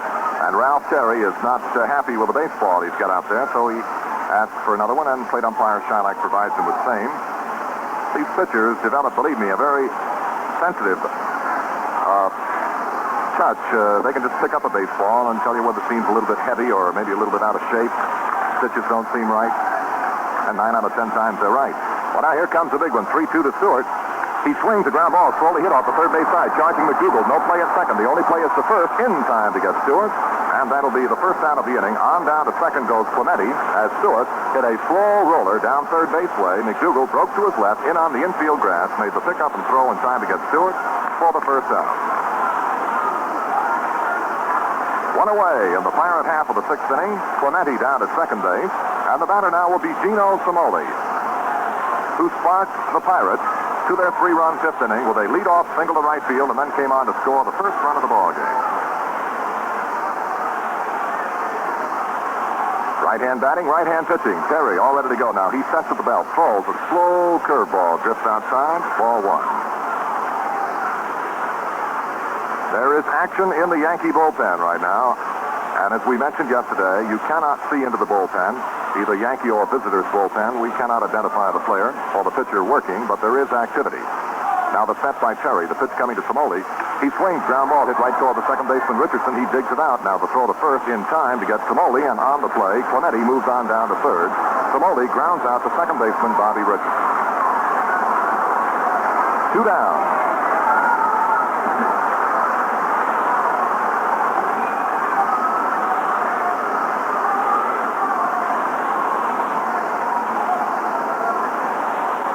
Smokey Burgess, the little round fella who does a lot of fine hitting and fine catching for the Pittsburgh Pirates. This afternoon, he's 0 for 1. Got aboard on a fielder's choice in the 5th inning. He walked in the 2nd inning. Left-hand swinger deep in the box, and he's got an open stance. Ralph Terry throws. A pitch that swung on and missed. Strike one, and Burgess gave it the big ripple. Clemente, the runner holding third for the Pirates, 2 outs in the top of the 6th inning. Frank Osiak down there third, hoping that Burgess can do something to get Clemente home. Here's the pitch. High and away to the left-handed batter. Ball 1. 1 ball, 1 strike.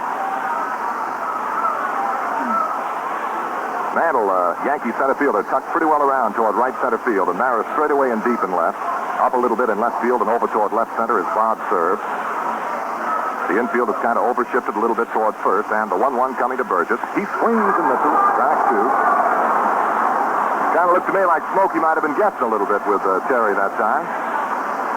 And Terry fed him a good fastball that whistled across the outside portion of the plate up around the letters. Burgess couldn't find it. 1 ball, 2 strikes now.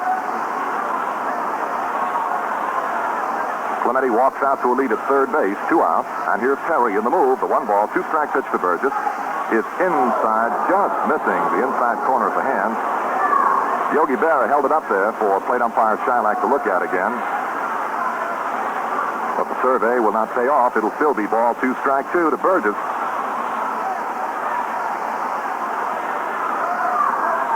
And the 2-2 pitch coming to Smokey. He swings and fouls it off in the dirt into the Pirate dugout. And the count continues 2-2.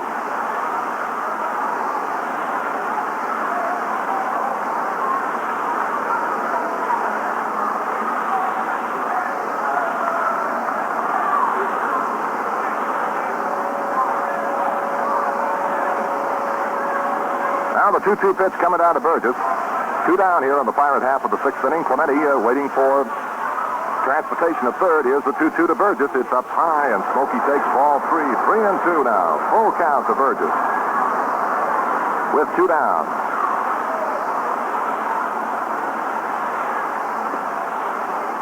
Up in the on-deck ring, Don Hoke. Hoping that Smokey can save him a swing here. In the top half of the 6th inning. Terry into the full line now. The Yankee right-hander throws. He curved him. It swung on. Fly ball deep to center and right center. Back in the ball is Mantle. Plenty of room. Back onto the warning track. Almost 407 feet away before making the catch. Burgess sent Mantle deep into right center to grab the fly ball. And for the Pirates in the 6th inning, no runs, 1 base hit, no Yankee errors, 1 man left. And the score now at the end of 5 1/2 innings of play, it's the Pirates 3 and the Yankees 1. Well, Jack, we've watched that Mantle make some dandy plays out there in center field. Kind of reminds you of the White Sox Jim Landis, huh? Yes, Chuck, it sure does. He's a mighty fast man. You said it, and a mighty fast man with a razor, too. You know, Jim will not only give you the word on those super blue blades, but if you hold still long enough, he'll tell you what clean, easy shaves he gets. Well, that's typical. One man tells another. There's never been anything like the super blue blade before. Its edges, made by a radically new process, give you such comfort that you hardly know there's a blade in the razor. They're double-edged for economy and convenience and fit any Gillette razor. Super blue blades cost $10 for 69 cents, $15 for $1. Or how's this for a money-saving trial offer? A dispenser of Super Blue Blades, a one-piece Gillette Super Speed razor, and a smart travel case for the low, low price of only 89 cents, while the supply lasts. See this special at a store near you.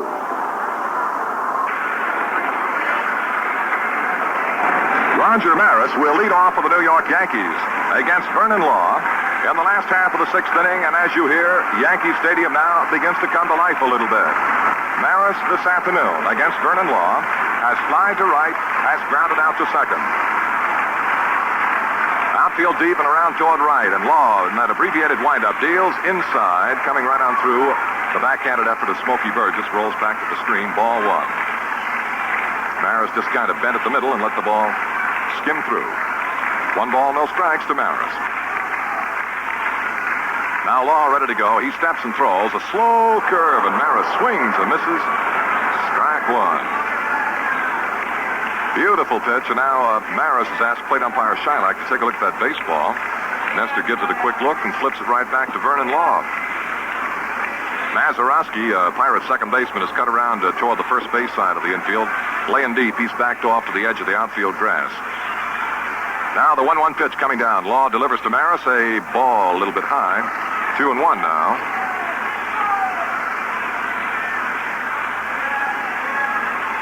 Maris, a good-looking blonde youngster from Raytown, Kansas. Now Law into the move. 2-1 pitch to Maris. Swing and a foul ball drifting out of play off the third base side. And it'll be 2-2 to Maris.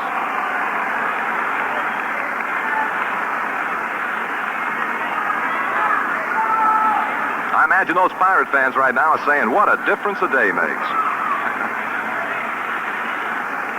2 balls, 2 strikes to Roger Maris. Law throws. He just missed outside with the ball free, and Burgess came up with the arm cocked ready to wheel it around the infield, but it was off the corner. 3-2 now to Roger Maris. Well, Law's got to come in with it, and of course Maris has got to be ready. Here we go. 3-2 coming down to Maris. Law delivers. High pop-up foul out of play behind the plate. So we'll go right back and try it again. 3-2.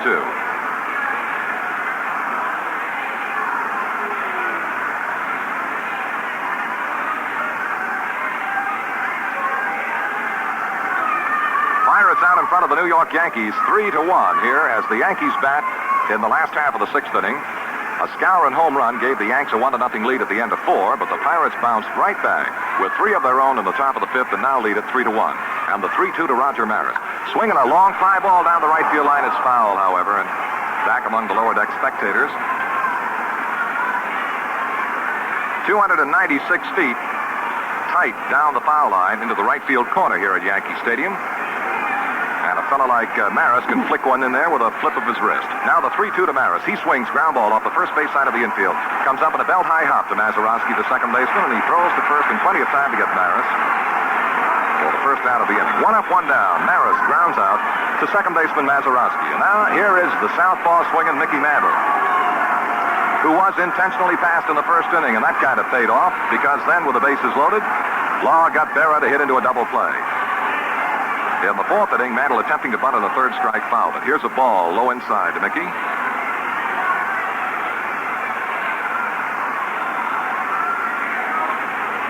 Maris, Mantle, and Berra, the scheduled 3 in the last half of the 6th inning. Law delivers. He's low inside again to the left-handed batter. 2 balls, no strikes. 3 pretty fair bangers here. Maris, Mantle, and Berra.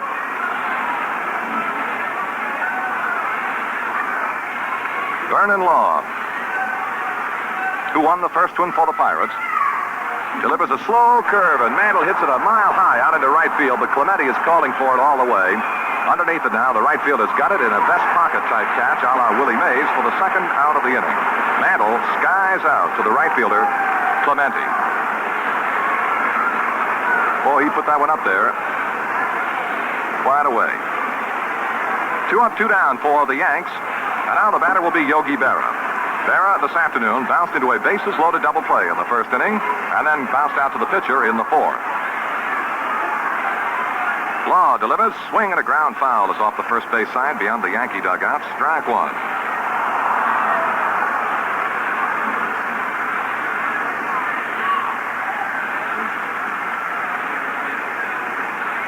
Certainly some of the finest baseball weather a fan could ask for has been ours, not only here in Yankee Stadium, but also in Pittsburgh. And the next pitch to Berra, swing and a ground ball sharply hit left side of Mazeroski. He's there. Good pickup. Now the throw from the outfield grass in time to get Berra for the final out here in the Yankee half of the 6th inning. And the Bombers are 3 up and 3 down. No runs, no hits, no errors, and none left. And the score at the end of 6 innings, the Pirates 3 and the Yankees 1. Well, these Pirates looked like a perked-up ball club. They hustled right back after the Yankees got out front with 3 big runs of their own. They certainly have to hustle, and that goes even to the way they shave. And that's probably why instant lathers are so popular. And of all the instants, Gillette Foamy is the fastest growing. Here is rich, creamy lather. So rich, so full-bodied, a little goes a long way, and that's saving money. And Foamy lather holds oceans of moisture against your beard the whole shave through. Your razor just glides across your face. And here's an exclusive. Gillette Foamy contains K34, the amazing antiseptic that kills harmful bacteria while you shave. Foamy is available in 2 sizes, regular at 79 cents, or the giant economy size, almost twice as much, for only 98 cents. Also, you can get Foamy with cool, refreshing menthol added in both sizes. Get the Foamy you prefer at the store nearest you. We pause 30 seconds for station identification. Don Hoke all ready to go against Ralph Terry as the Pirates come up here in the top of the 7th inning. Don, this afternoon, looking for his first base hit, has lined to left and popped out attempting to bunt. There's a line drive base knock through the middle of center field, and Hoke opens the Pirate half of the 7th with a ringing single to center. He didn't waste any time, did he? He picked down the first pitch. Casey Stengel now is coming out of the Yankee dugout and making his way toward the mound. Jim Coates and Bobby Shantz, we are told, have been throwing in the Yankee bullpen, and Stengel is on his way up to talk to Ralph Terry. They tell a great story about one of Casey's conferences with a pitcher on the mound some years ago, a pitcher that evidently was being pummeled rather heavily and was losing by a lopsided score. And when Stengel got to the mound, the pitcher turned to Stengel and said, "Well, why do I have to go out?" And Stengel pointed to the grandstands all around the ballpark and very softly replied, "Up there, people are beginning to talk." Well, the conference has been held on the mound, Stengel and Berra and Terry. And Terry is staying in the ball game. Stengel is going back to the dugout. And from out of first base now up to the mound to chat briefly with Terry goes Bill Skowron as they try to cover each and every possible situation. With Hoke, the runner at first base, and Bill Mazeroski, right-hand hitting Pirate second baseman, waiting the first pitch from Terry. Mazeroski, quick throw to first, back in time as Don Hoke. Mazeroski against Terry in the third struck out.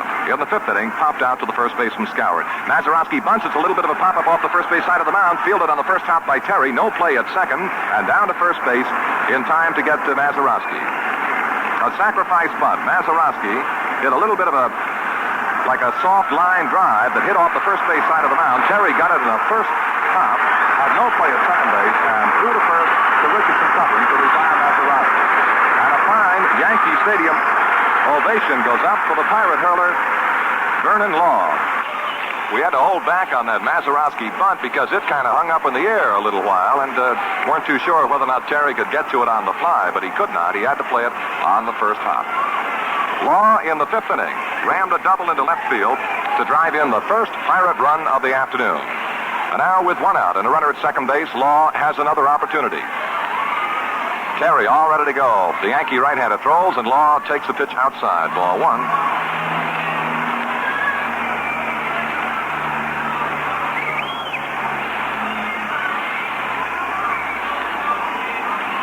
Don Hoke, the runner at second base for the Pirates, edging out to a comfortable lead. The 1-0 pitch to Law. It is too low and a ball. 2-0 now.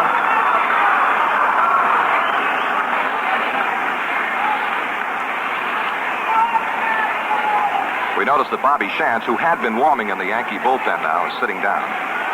That's finished. 2 balls, no strikes. The count to Pirate pitcher Vern Law. Big, tall, good-looking right-handed batter. Terry throws.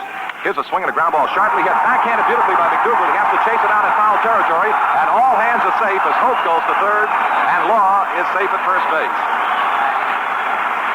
A sharply hit ground ball that was backhanded by McDougal just behind the bag at third. It was too hot to handle. Kicked out of the glove and rolled into foul territory. Down to third base goes Don Hoke, and Law is on with an infield hit. A single off the glove of third baseman Gil McDougal. Well, the Pirate hurler this afternoon has 2 hits in 3 trips, and if you remember, our buddy Jack Quinlan not too long ago reminded you that Vernon was not a bad hitting pitcher. Well, he certainly proved it this afternoon. So now the Buccos have runners on the corners at first and third. Law at first base and Don Hoke at third. And the batter is to be Bill Verdon, who banged a single in the 5th inning to drive in 2 Pirate runs and give the Pirates a 3-1 lead.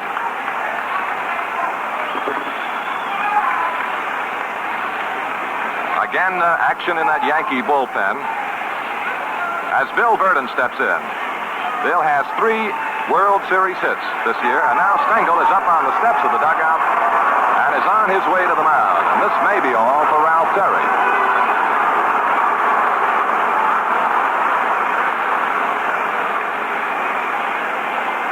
Stengel has not as yet made a sign. What a great old man is this Casey Stengel. And now he is giving a sign to the second base umpire, Johnny Stevens, to head out toward the bullpen. And we'll know in a moment who the new Yankee hurler is going to be. But Ralph Terry is now being taken out of the game, having pitched 6 1/3 innings. And it looks like it'll be that little left-hander Bobby Shantz coming out of the Yankee bullpen. Terry has pitched 6 1/3 innings this afternoon, and the Pirates have nicked him for 6 hits.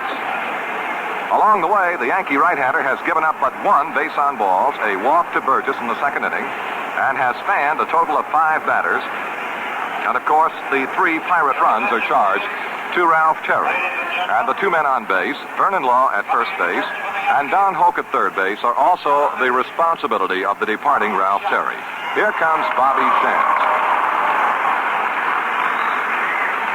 Bobby Shantz, this year, for the Yankees, had 5 victories and 4 defeats. And in the 60 series, this little left-hander with great stuff has been in 1 ball game, has pitched 2/3 of an inning. And we were unable to touch him, or the Pirates were unable to touch him. And here's a good Yankee Stadium hand going up for Ralph Terry, who gave the best he could give this afternoon against the battling Pirate team that finally has shown some signs of coming to life. Here is Bob Shantz now. The official paid attendance has just been announced, and we'll pass that along to you right now. 67,812. 67,812 paid this afternoon at Yankee Stadium.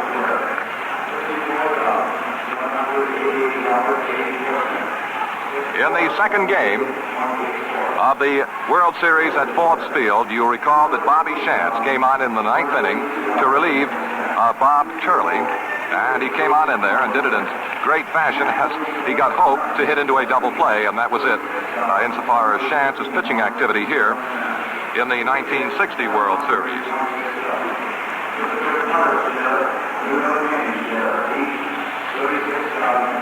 The first batter to face Shantz will be Bill Verdon. And Verdon this afternoon has 1 very important hit for the Pirates, a single to drive in 2 runs in the 5th inning. Bobby Shantz has no World Series record. And prior to, check that, make it 0-1 for Bobby Shantz. Prior to this year's World Series, he had pitched in 6 2/3 innings. He appeared in 3 ball games back in 1957 and has a record of 0-1 insofar as a series pitcher is concerned. Well, here is Shantz now, the little left-hander with great stuff, facing Bill Verdon. The first pitch is swung on and missed, strike 1. Shantz not only has one of the fine curveballs, but here's a little fellow that really plugs up the middle. He is without doubt one of the best fielding pitchers. The pitch coming down to Verdon. He swings and misses as Shantz gave him that southpaw curveball again, strike 2. Bobby Shantz in relief of starter Ralph Terry. The Pirates with runners at first and third and 1 out. Pirates lead the game 3-1. The 2-strike pitch to Bill Verdon. He struck him out, swing and a miss, and Verdon goes down on 3 pitches.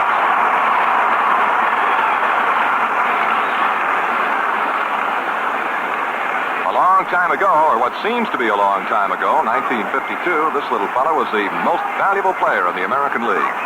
Won 24 games for the Philadelphia Athletics, 24-7.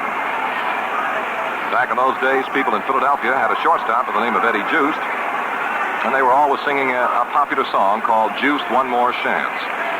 Here we go now. First pitch coming down to Dick Grope. The pitch is swung on, and a foul ball down the right field side is going to be out of play in the lower deck. Strike 1 to Grope. Grope this afternoon has popped to second twice and has flied out to center field. 2 out here. Pirate half of the 7th inning, 3-1. The Pirates over the Yankees. And Shantz decides now he'd rather try another baseball. So we play a little swap shop now as Shylock gives Shantz a new baseball and promptly puts the old one in his pocket where it'll come back in service in a little while. 1 strike now to Grope. Hoke at third, Law at first. The kick, and the left-hander throws the big curve, beat on the ground toward the shortstop Kubek. He's there, makes the pickup, throw to second in time to force Law coming down for the final out of the inning. For the Pirates in the 7th inning, no runs, 2 base hits. No Yankee errors, and 2 men are left. The score now at the end of 6 1/2 innings of play. It's the Pittsburgh Pirates 3, the New York Yankees 1. Well, right now, I guess you could imagine most any manager saying, oh, if I only had another long ball hitter like Washington's Harmon Killebrew. Well, Harmon's big and he's tough. But you know, the killer tells me he's got a pretty sensitive skin. And that's why he's so heft on that new Gillette adjustable razor. You see, with this razor, you adjust the blade edge exposure and angle to match your skin and beard. Now, there's a micrometer dial on the handle of the razor that adjusts to 9 different degrees of edge exposure and angle. There's a setting that gives you incomparable shaving comfort. So, for a new and wonderful shaving experience, slip a Gillette Super Blue blade in your Gillette adjustable razor. That's something because Super Blue edges are made by a new and actually revolutionary process to give you clean, and wonderfully easy shaves. And Gillette Super Blue blades are double-edged for double life, double economy. Just 69 cents for 10 blades in a handy dispenser, or 15 for $1. Or a supply is included with any new Gillette adjustable razor in a handsome case for just $1.95.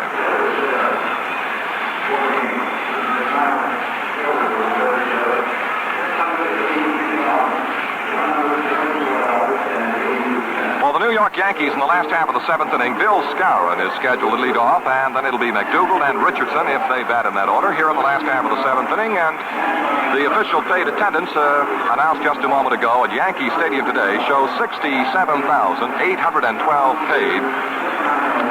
211,797 fans have paid to see the first 4 games of the 1960 World Series.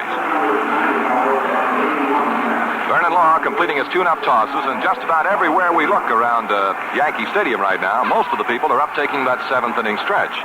Of course, all of the National League fans who were here have their stretch in the top half of the inning.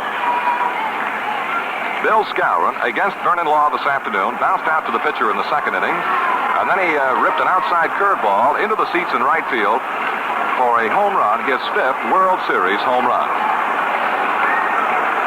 And his first of the 1960 series.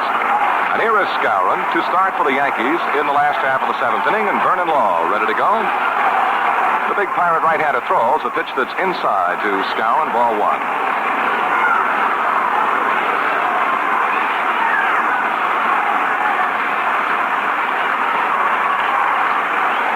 And right back, here's a pitch high and tight to Skowron. He rocks back out of the way. 2 balls, no strikes. And you hear now Yankee Stadium coming to life. Left fielder Gino Simoli is shaded around pretty well toward left center field. Gives Skowron a lot of room to pull the ball down in the left field corner. The pitch coming to Skowron is a curve laid right in there, and Bill was taken all the way as the strike is called. 2-1. Vernon Law shooting at his 2nd World Series victory. The 2-1 pitch to Skowron. Swinging a line drive down the right field line is going to be a fair ball, and it bounces off the wall down there. Clemente fields, and they rule it as a ground rule double, so Skowron goes trotting on into second base. It must have bounced into the seats and then back out again, and is ruled a ground rule double, a line drive into the right field corner, up in and out of the seats, and Skowron is on with his 2nd hit of the afternoon, and his 8th hit of the series.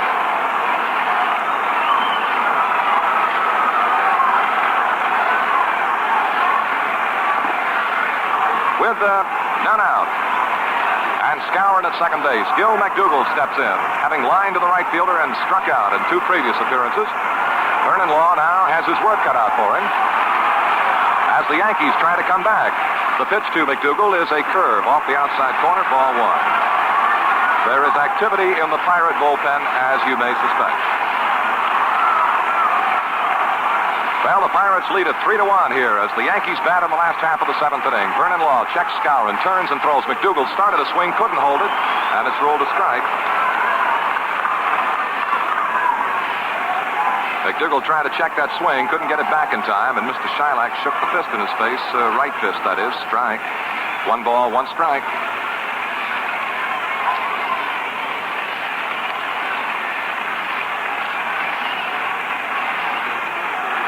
Now Law, with that abbreviated stretch, kicks and throws, and McDougald takes a strike 2 call. Beautiful slow curveball that just floated over the outside corner of the letters.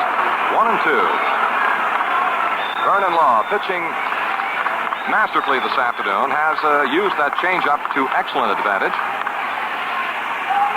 and has Elroy fanned 5. None out. Skowron opened with a double into the right field corner. He's on at second base. And now the 1 ball, 2-strike pitch to Gil McDougall. It's a ball outside. Quick breaking pitch that was wide of the mark up around the letters. 2-2 now to McDougall.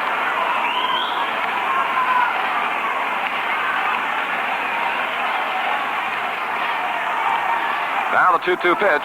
Law throws, swinging a fly ball, hit into right field. It's dropping in a hurry. Coming out is Clemente. He can't get to it. It drops in for the base hit. Skowron around third is held there as Clemente comes in with another beautiful throw.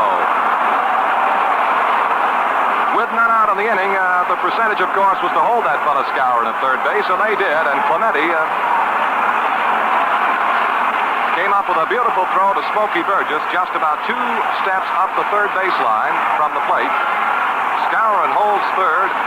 McDougall is on at first. And out to the mound now comes the Pirate manager, Danny Murtaugh. Dan, I imagine many fans are guessing that if Murtaugh makes a change now, who will come out of that Yankee, or rather that Pirate bullpen? And I would imagine many baseball fans could suspect that it would be Elroy Face, but we won't know until Murtaugh decides for us, and he has decided that he will continue with Vernon Law as he leaves the mound and now heads back to the dugout.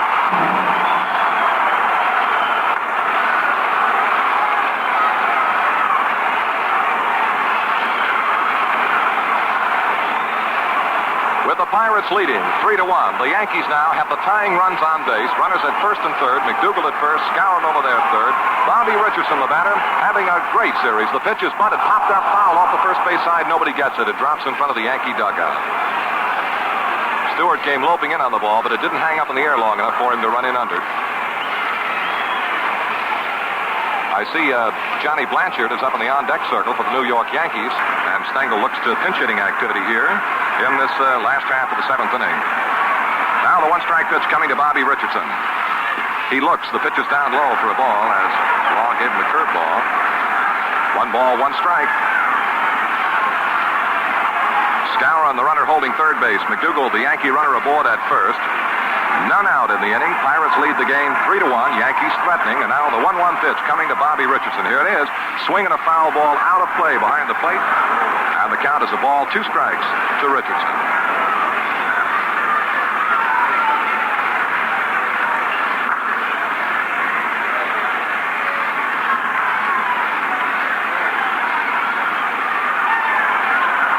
Vernon Law, all ready to go now. The 1 ball, 2-strike pitch to Richardson.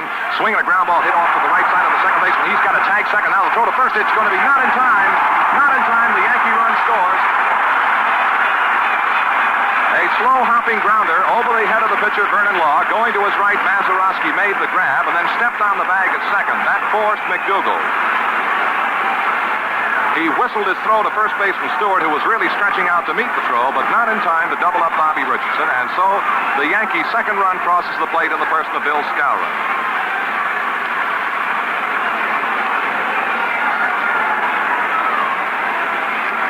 One out in the inning. And Bobby Richardson is the runner at first base. And here's the announcement on the pinch hitter.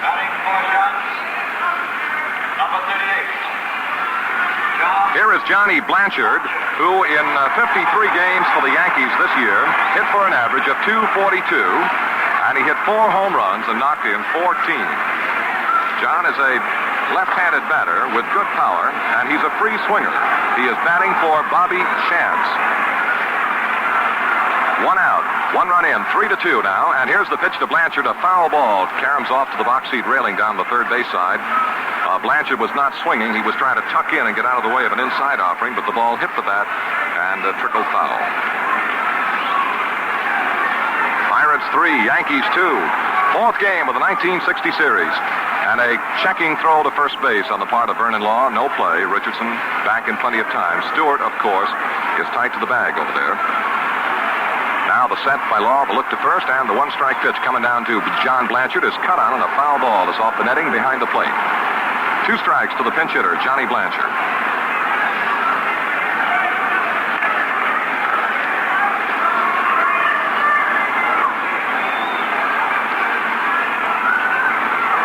Shadows of the grandstand now completely cover the first base side of the infield. Law throws, swing, and a ground ball hit off sharp to the first base side, on through to right field for the base hit. Clemente charges, and and gets to the ball in a big hurry, holding Richardson at second base.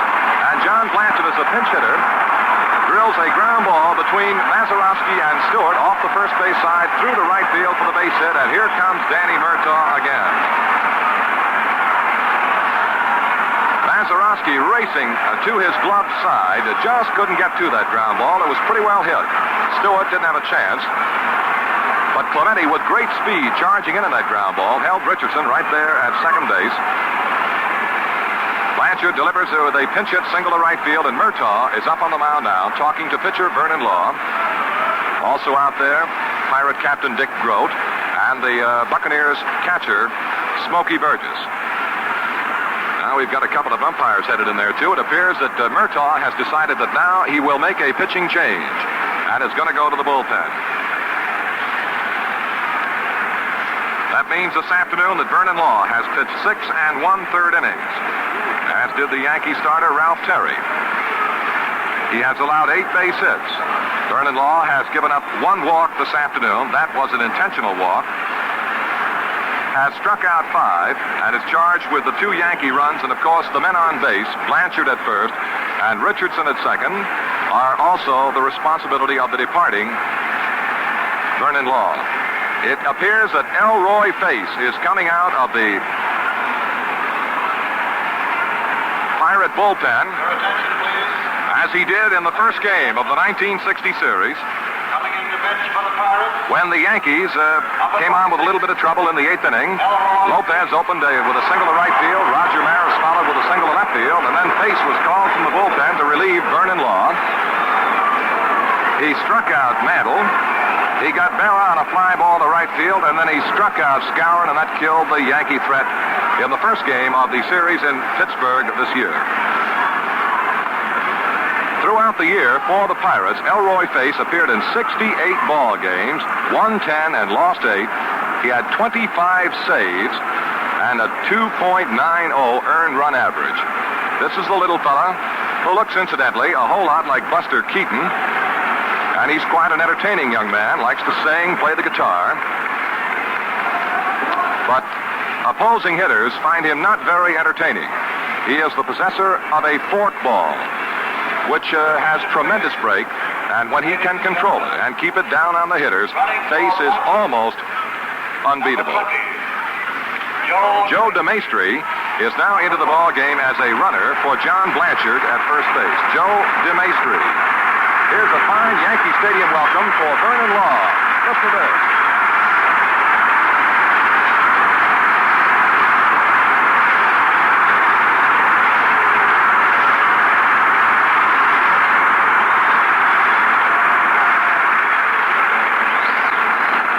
Elroy Face will take over the pitching chores vacated now by Vernon Law. And he'll try to hold the Yankees right where they are in hopes that his teammates can pick up a few more runs. Among the comments I heard from Yankee ball players about Elroy Face, more than 1 or 2 said that they were surprised that Face was as quick as he appeared when they saw him in Forbes Field in the first game. They had heard a lot about that forkball, and they respected it. And Face showed it to great advantage in the first game, but some of the players were surprised over the fact that Elroy could be as quick. Well, here is Bob Serve to face Elroy Face. Serve has singled to center, bounced to short, struck out, 1 for 3. The score, the Pirates 3, the Yankees 2. The Yankees have the tying run at second base in the person of Bobby Richardson. Joe DeMaestri is on at first base, 1 out. And Elroy Face now goes to the set, kicks and deals. Strike called. He dropped the forkball in on Serve, who gave it the long look.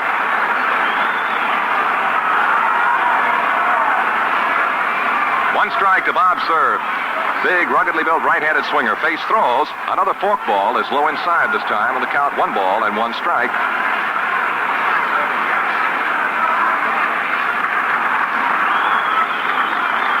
Richardson, representing the tying run for the Yankees, is on at second. DeMaestri running for Blanchard at first. Now the 1-1 pitch to Bob Serve. Face throws, swinging a high fly ball, well hit deep into right center. Burden going back to the wall. leaps up, makes the grab, and fell down against the wall at right center field. Tagging up after the catch is Richardson, and he races down to third base. But Bill Verdon came on with a tremendous grab against the wall in right center.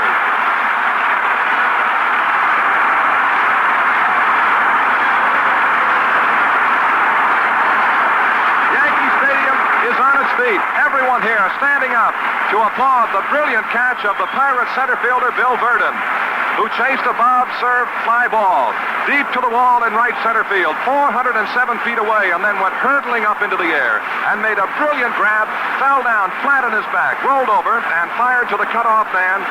And tagging up after the catch, Bobby Richardson was able to take third. DeMaestri still holding first base. And Murtaugh has come out to the mound to talk again, briefly, with Elroy Face. But what a catch by Bill Verdon. If you recall the triple that Elston Howard hit in Forbes Field when Verdon gave it a great try out in deep right center field against the light tower, this catch is similar, only this time Verdon came down with the ball. And what a clutch play. And now it's Kubek to face Elroy Face. 2 out now. Richardson, the runner at third base. DeMaestri at first. And Face goes to the stretch. He sets and throws. Swing and a miss. Strike one. Boy, this ball game is picking up in momentum. And what a play Verdon made on the tremendous drive off the bat of Bob Serve. Now Face all ready to go. He's pitching out of the stretch. He sets, throws, inside low and a ball. 1-1, and a good save by the Pirate catcher Smokey Burgess.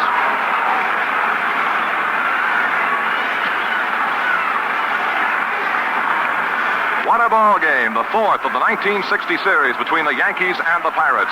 And the next offering to Kubek is right down the middle. Strike is called, and Face this time went to the fastball and just pumped it right in there. 1 ball, 2 strikes to Kubek now.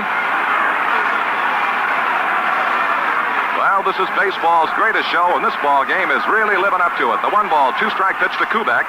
It's inside low and a ball. 2-2. For a moment, Burgess lost sight of the ball, and as will so often happen, it was right at his feet, but he spun around in a very excited fashion momentarily until he spotted it. 2 balls and 2 strikes to Kubek. Richardson over there at third base. DeMaestri, the runner at first base. Pirates are leading by a score of 3-2 in this last half of the 7th inning, and the Yankees with a king-size threat going that was interrupted momentarily on a brilliant grab by center fielder Bill Verdon. Boy, what a play. Now Face ready to go. Here comes a 2-2 pitch to left-hand batting Kubek. He throws a swing and a ground ball right back to the mound. Face throws to first. That's it. Kubek grounds out to the pitcher, and Face has come on and done it again for the Pittsburgh Pirates. The Yankees, 1 run in the inning on a total of 3 base hits. No Pirate errors. 2 men are left. A great ovation for Verdon as he comes to the dugout. And at the end of 7 innings, the score, the Pittsburgh Pirates 3 and the Yankees 2. Along with the play-by-play of the series, Gillette brings you this announcement. Now you can get a new man's deodorant, a power spray deodorant. It's called Right Guard. All you do is press the nozzle, and instantly you get a fine aerosol mist that gets right through to where the odor begins and gives you complete coverage. 2 seconds gives you 24-hour protection. No sticky rub-on cream can do a job like this. Neither can hit-and-miss squeeze bottle sprays or gummy roll-ons. It takes a power spray to destroy odor-causing bacteria, give the protection a man needs and wants, and say, does it feel good? Cool, bracing, dries on contact, smells clean and fresh. You'll go for it. Try Gillette's new Right Guard today. In the bright copper-colored can, only 89 cents at a nearby store. We pause 30 seconds for station identification.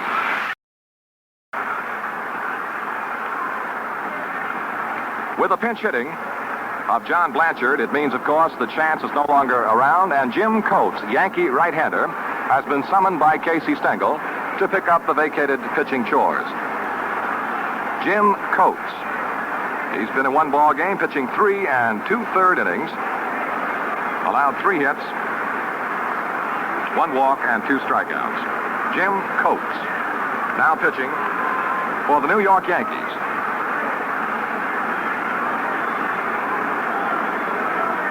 On the regular year, this hard-throwing young right-hander won 13 ball games and lost 3.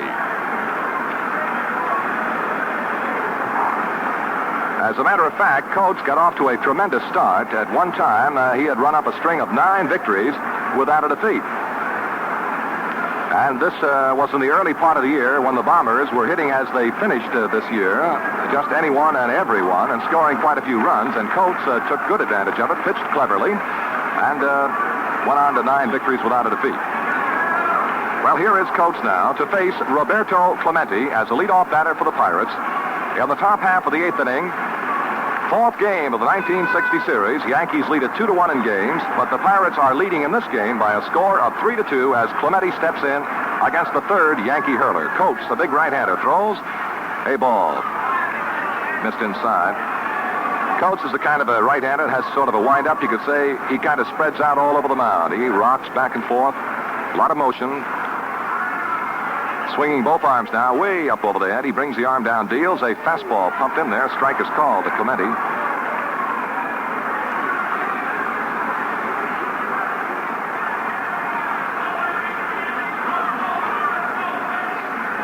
Now the 1-ball, 1-strike pitch coming down to Clemente, leadoff hitter for the Pirates here on the top of the 8th. Coates deals, swing ground ball hit towards second baseman Richardson. He charges, makes the grab off his right knee, throws to first in time to get Clemente, and that'll be the first out of the inning.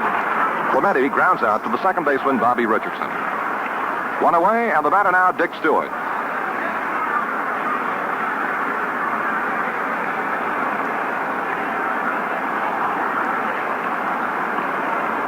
In the last half of the 7th inning, we had a chance to once again see the great defensive play of the Pittsburgh Pirates, particularly on the part of Bill Verdon, and the great clutch pitching of reliever Elroy Pace, who came on and did exactly what Danny Murtaugh wanted him to do. Now the pitch to Dick Stewart.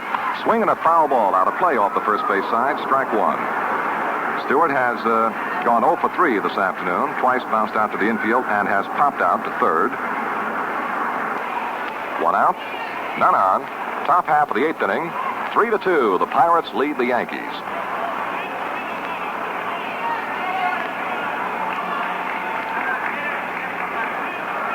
Still waiting for Coates now. He reads the sign pumped by Berra, swings to that slow, deliberate windup. Here comes the pitch. Way up high on the ball. He turned the fastball loose that time, and it really sailed. 1 ball, 1 strike.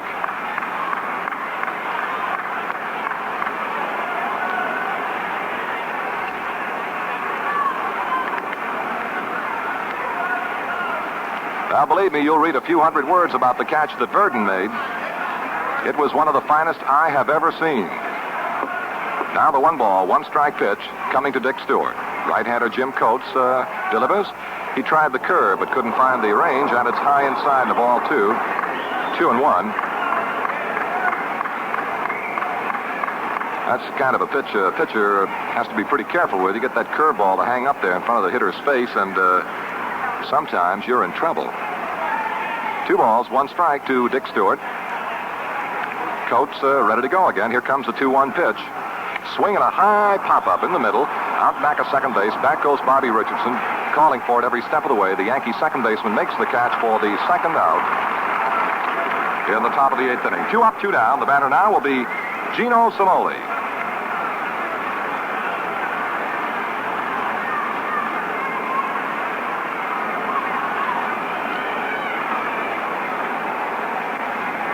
The Pirates 3, the Yankees 2. Simoli, who sparked the Pirates to their 3-run 5th inning with a leadoff single, and that's his only hit of the ball game, faces now the Yankee Jim Coates. Coates throws, strike called. He got a good quick breaking pitch over the outside corner at the letters. 1 strike to Simoli.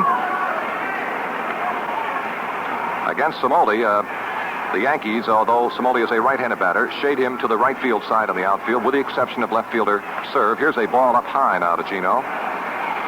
Serve is around toward left center. He does give Simoli a gang of room to shoot at over the head of the third baseman McDougal, but the bigger hole in the outfield is between left fielder Serve and the center fielder Mantle.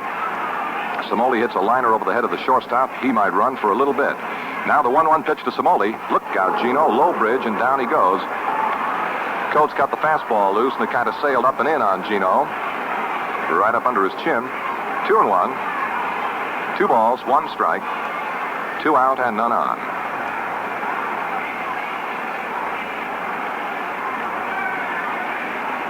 Now Coates all ready to go again. Smoley wigwags with that big bat. Here's the 2-1 pitch. Strike up right down the middle. And Smoley took it all the way. 2-2 now.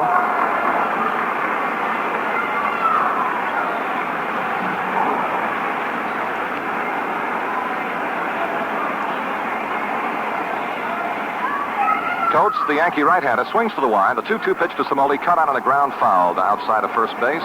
And the count will continue at 2 balls, 2 strikes.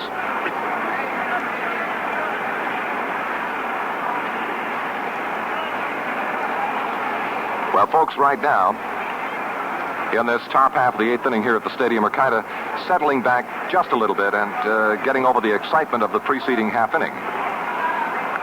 And it was a scorcher. Now the 2-2 pitch coming down to Gino Smoley. Jim Coates throws. Swinging a ground ball bouncing off the third base side of the mound. Backhanded grab by the pitcher. He recovers, throws to first in time to get Smoley. For the final out of the inning. Pirates are 3 up and 3 down. No runs, no hits, no errors, none left. And the score at the end of 7 1/2 innings of play. The Pirates 3, the Yankees 2.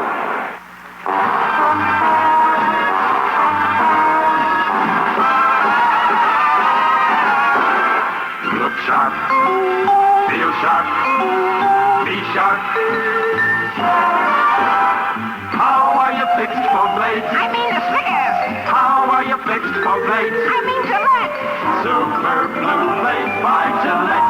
Get the quickest, cleanest shave a man can ever get.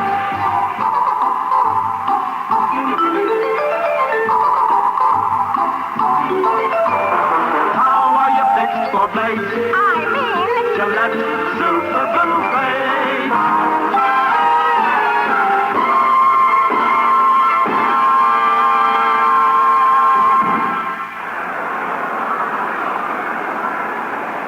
Last half of the 8th inning, here's Roger Maris stepping in for the Yankees, and little Elroy Face is up on the mound. And you might say that Elroy's got some sort of work to do in the last half of the 8th inning because the Yankees will bat Maris, Mantle, and Berra. Well, listen to the excitement here at Yankee Stadium now. As Maris steps in, looking for his first hit here in this 4th game of the World Series. He has flied to right and twice has gone out on ground balls to second baseman Mazeroski. Powerfully built left-handed batter, and he loves to slash at that pitch. Face into the big Y now. The little fella throws. Strike. He ripped it right in there to Maris. Strike 1.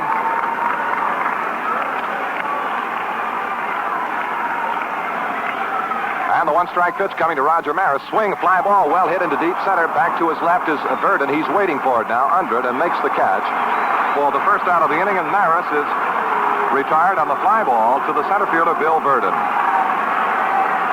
The batter, Mickey Mantle. Mantle, like Maris, is looking for his first hit in this 4th game. Was intentionally passed in the 1st inning, attempted a bunt on the 3rd strike in the 4th inning and fouled it away for a strikeout. Flied out to right in the 6th inning. Left-hand batting, Mantle, against the right-hand pitches of the Pirates' great reliever, Elroy Face. All ready to go now. Face delivers. Mantle swings, and there's a foul ball. Back out of play behind the plate, strike 1. And the only previous time that Face has pitched to Mickey Mantle, he struck him out.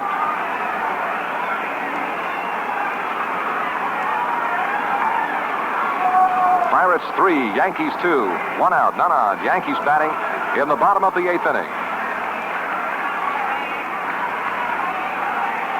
In one of the best ball games, if not the best ball game so far in the 1960 World Series. Now the 1-strike pitch coming down to Mantle. Way up high and outside. Looked like it got away from Elroy. 1-1.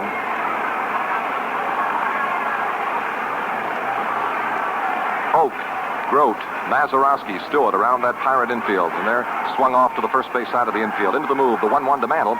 Outside, popped out of the mid of Burgess momentarily. 2 balls, 1 strike. It'll be very interesting to see whether or not Mantle next year in spring training with the Yankees will devote all of his efforts to being a right-handed batter.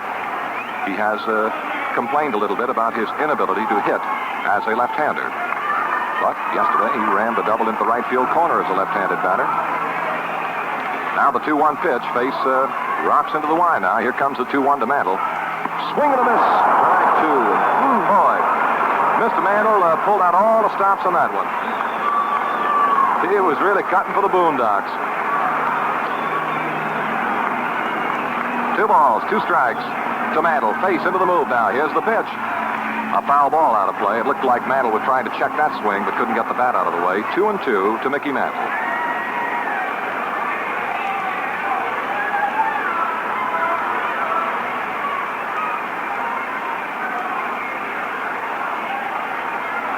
Face up on the hilltop right now, massaging that new baseball, rubbing it down, caressing it, getting it so that it feels just the way he wants it to. All ready to go now. Face into the move. Here comes the 2-2 to Mantle. It's way up high. Looked like a knuckleball, as a matter of fact. But it really got away from Face.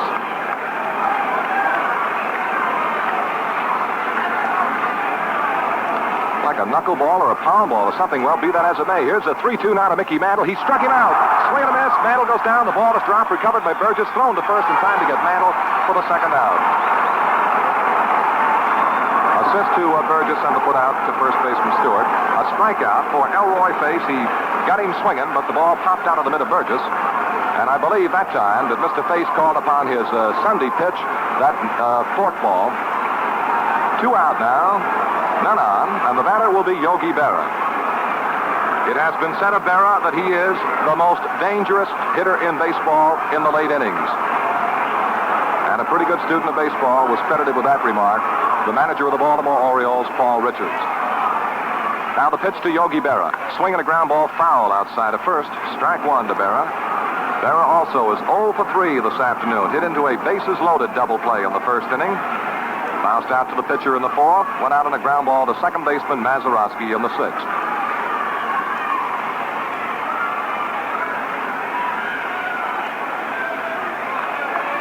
Face now, again, is massaging that new baseball. Don Grote, or rather Dick Grote, stirring nervously out there at the shortstop, and Don Hoke hollering it in from down third. Here comes the 1-strike pitch to Berra, swinging a foul ball back up over our head and out of play. 2 strikes to Berra. The Pirates 3, the Yankees 2, 2 out, none on. Yankees batting last half of the 8th inning. In a tremendous ball game, game number 4 of the 1960 series.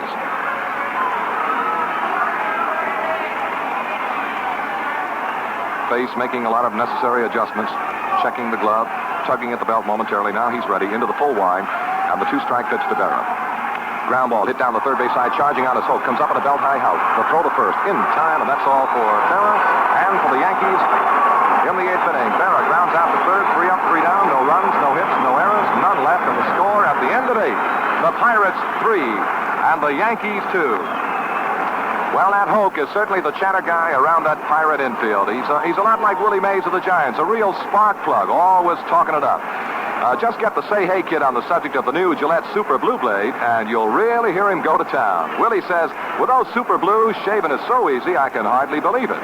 Well, it is almost unbelievable. You get shaved so clean, so refreshing, and with so little effort. Why, the blade fairly floats across your face. Super Blue edges are truly unique, amazingly sharp and smooth. They're made by a process exclusive with Gillette. They fit all Gillette razors and are double-edged for double economy. Here's another way to save while they last. You get a supply of Super Blue blades with a new Gillette Super Speed Razor and a good-looking travel case, all for only 89 cents. Or Gillette Super Blue blades also come in dispensers of 10 for 69 cents, or the new 15-blade dispenser for $1.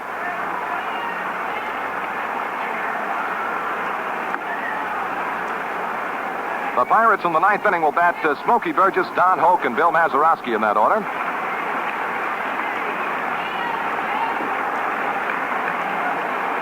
Burgess this afternoon has walked in the 2nd inning, and he got aboard in a fielder's choice in the 5th inning and flied out to center field in the 6th inning.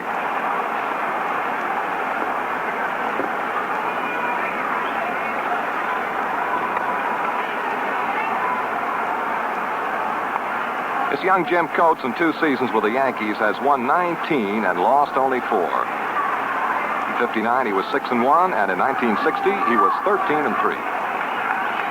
Well, here's Coates ready to face Smokey Burgess now as the Pirates come on in the top of the 9th inning. Pirates 3, Yankees 2. And a lot of baseball yet to come here in this fourth game. Burgess all ready to go down. Coates staring down, picking up the sign from Berra. Still that long, deliberate look on the part of Coates. He hasn't moved yet. Now he swings the arms, goes to the line, and the first pitch coming down to Burgess. Swinging a ground ball is dribbling foul down the first base side. Strike one.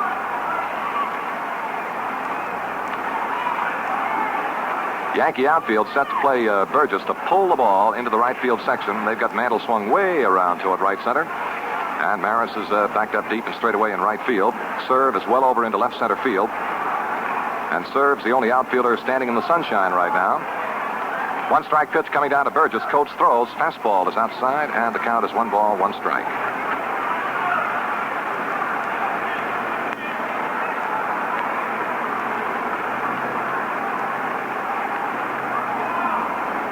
Now the 1-1 pitch coming down to Burgess. Smokey swings, hits a ground ball off the first base side. To his right, first baseman Skowron grabs, throws to the pitcher covering at first base just in time to get Burgess for the first out. Burgess is out, first baseman to the pitcher covering. The batter now, Don Hope, lined out to left, attempting to bunt. He popped out of the 5th inning and then singled to center field in the 7th.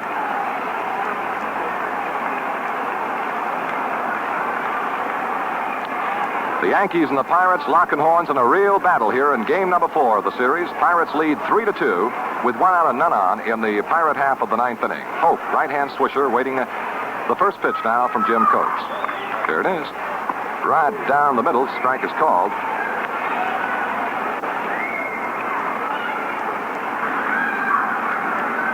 Now the 1-strike pitch coming to Don Hope.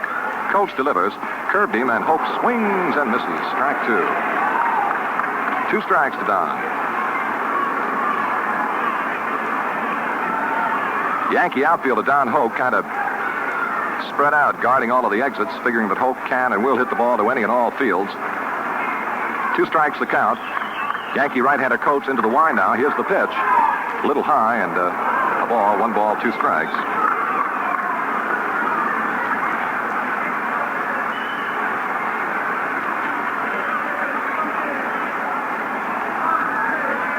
Now the 1 ball, 2 strike pitch to Don Hope.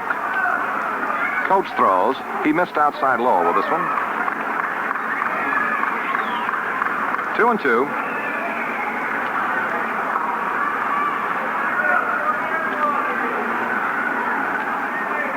Two balls, 2 strikes to Don Hope.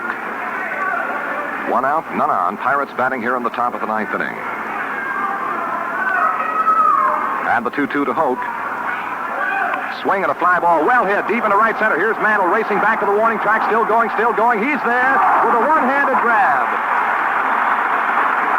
Mantle with that great speed to burn, just literally caught up to that ball that was really popped.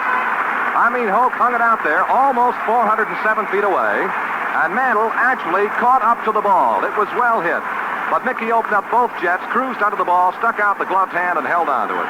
A fine running catch by the Yankee center fielder, Mickey Mantle. Boy, these center fielders, Mantle and Burden, have just filled that outfield with defense. Man, they have been wonderful. Here is Mazeroski now. And Coates throws. Outside low, comes right on by to the screen. Ball 1. Mazeroski struck out in the 3rd. He popped out to first baseman Skowron in the 5th inning.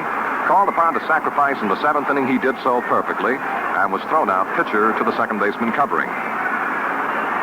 2 down. None on.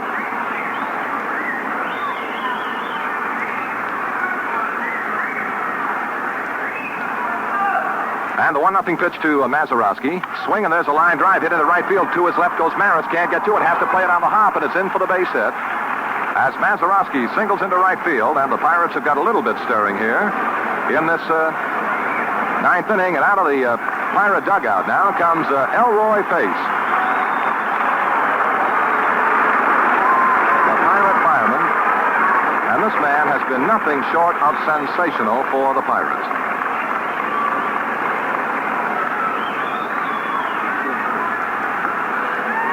Elroy Face, incidentally, is something like Vernon Law in that he is respected. He's a pretty good sort of a hitter.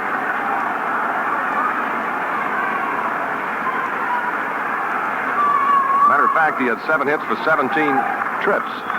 this year. An average of 412. Left-handed swinger. Coates throws high. Ball one.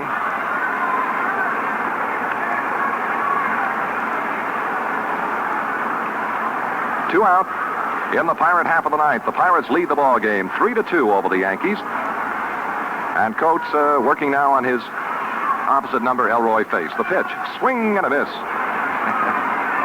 And Elroy that time was swinging not only with the bat, but with his leg. He whipped around in fine fashion. 1 ball and 1 strike.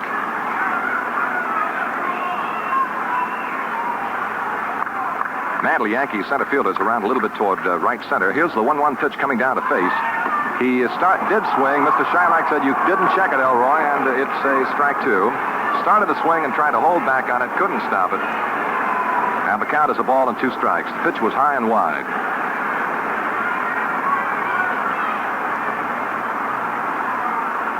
Now the 1-2 pitch coming down to Face. Coates deals, curved him, and it's fouled away. Back on the screen behind the plate.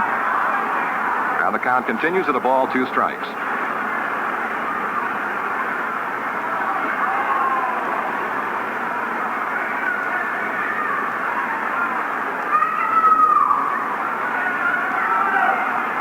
Now Jim Coates out of that stretch. He delivers. And here's a foul ball that's held onto by Berra as Face tried to stop the swing, couldn't do it. The ball ticked the bat, popped up into the air, and Berra grabbed it, and so it's a strikeout. For the Pirates in the ninth inning, no runs, 1 hit, no Yankee errors, 1 man left. Score at the end of 8 and a half innings of play. It's the Pirates 3, the Yankees 2. Whatever since Gillette first introduced new Super Blue Blades, they've been going like 60. Millions of men have gone overboard for them. In fact, Gillette has received a really staggering amount of fan mail, plus an all but unbelievable amount of personal praise. Behind this is shaving comfort you just can't describe. You get shaved so quick and so easy, and you'll do a double take to see if you put a blade in the razor. How about you? Have you tried the new Super Blue Blade? You just don't know what you're missing if you haven't. And you couldn't pick a better time to try them than right now. Here's the deal. You get a dispenser of the amazing Super Blue Blades, a modern Gillette Super Speed razor, a handsome travel case, all for the giveaway price of 89 cents. How's that? You save money, and you're in for clean shaves, refreshing shaves, the kind you can't touch with any other method. Super Blues also come 10 for 69 cents or 15 for $1.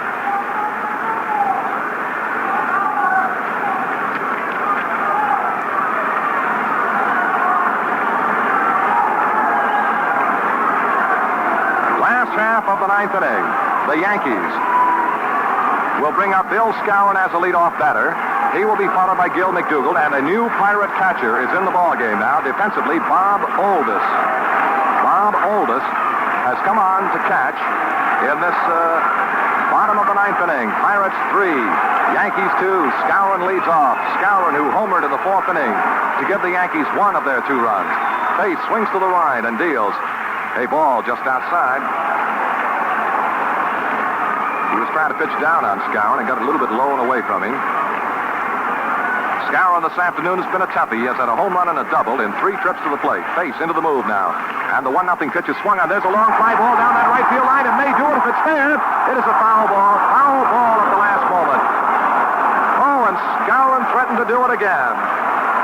He just flicks those wrists at the pitch and hit a screamer deep into the right field corner. And it looked like it was pretty close.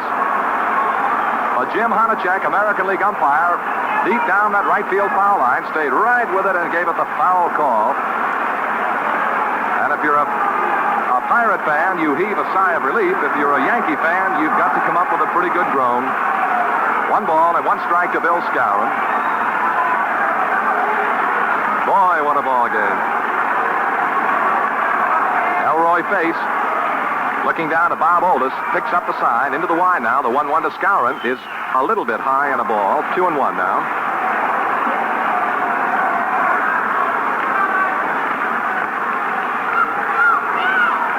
And the 2-1 pitch coming to Skowron. Strike call right over the outside corner above the knees. That's where Face tried to get the first one, and he missed a little bit low and away. 2-2 now to Skowron. Seoul Stadium is fairly buzzing with tension right now. Face swings to the line. The 2-2 to Skowron. A ground ball hit foul outside of first, and the count continues at 2-2.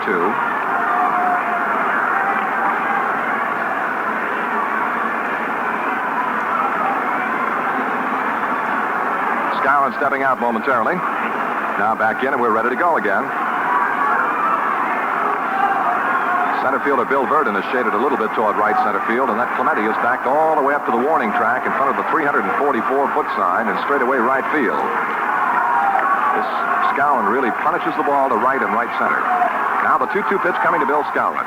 Ground ball sharply hit. Backhanded grab by Hope at third. A beautiful play. The throw to first. He's got him. What a play by Don Hope. A backhanded grab. He recovered and threw him out. And Skowron had it hit, and I mean he had it hit good. Threatened to go between Hope and the bag. But that courageous Pirate third baseman went a little bit to his right, backhanded the ball beautifully, and threw him out. One down. And a lot of that Pirate defensive play that we have heard so much about has begun to shine through in this fourth game. The batter will be Gil McDougald with one out in the last half of the ninth inning and none on.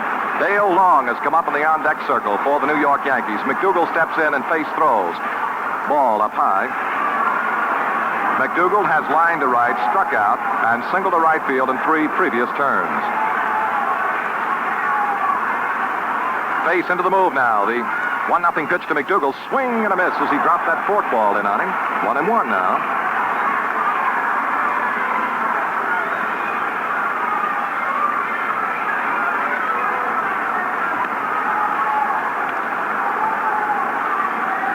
The Pirates 3, the Yankees 2. The Yankees at bat in the last half of the ninth inning. 1 out, none on.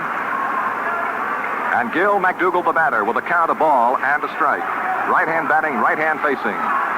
Elroy Face, the Pirate reliever, into the move. He throws. A strike 2 call. 1 ball, 2 strikes. And a lot of noise and a lot of excitement at Yankee Stadium this Sunday afternoon.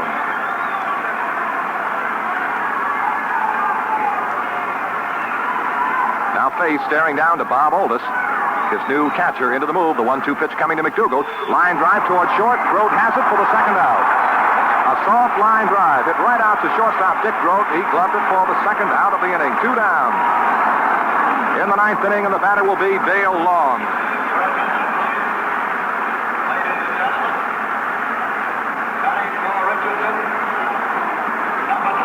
Dale has had 1 at-bat without a base hit. But over the year for the Yankees, he hit 366 in 26 ball games, 3 home runs and 10 runs knocked in. And I guess baseball fans remember him best for his 8 home runs in 8 consecutive games. Elroy Face has now retired 7 in a row since he came on in the 7th inning.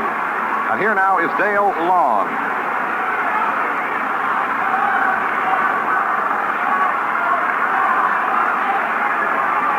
The first pitch to Long is low and inside, a ball 1. Dale, a big, powerfully built left-handed batter.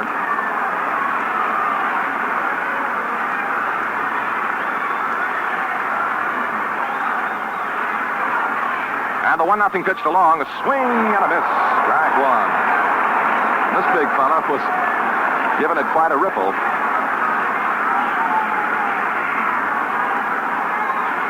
What a difference a day can make in a ball game. And how about a difference a year will make? Because here Long used to be a teammate of Elroy Face. Now the 1-1 pitch. A little low and a ball. 2-1 now. 2 out. None on. Yankees batting bottom of the ninth inning, and the Pirates lead the ball game 3-2. And Face trying to make that 1 run stand up. 2 balls, 1 strike to the pinch hitter, Dale Long. He's a big one. All ready to go now. Face thinking things over, staring down at the dirt. Now the little fella into the move. Here comes the 2-1 pitch to Dale Long. Swinging a foul ball off the chest protection of plate umpire Shylock. On the count levels, 2 balls, 2 strikes to Dale Long.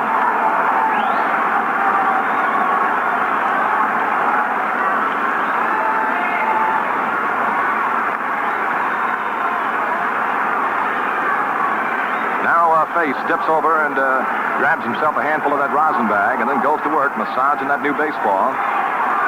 Bob Oldus crouching down behind the plate. Just biding his time, waiting for Face. All ready to go now. 2 balls and 2 strikes to Dale Long. Face into the move. Brings the arm down. The pitch. Ground ball pulled foul outside of first. And the count continues 2-2 to the pinch hitter, Dale Long.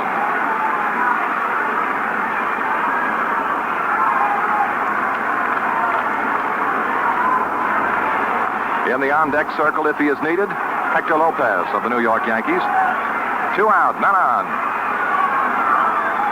A lot of baseball packed in every pitch. Face now turns around, takes a quick squint out toward center fielder Bill Verdon. Now turns his attention to the plate.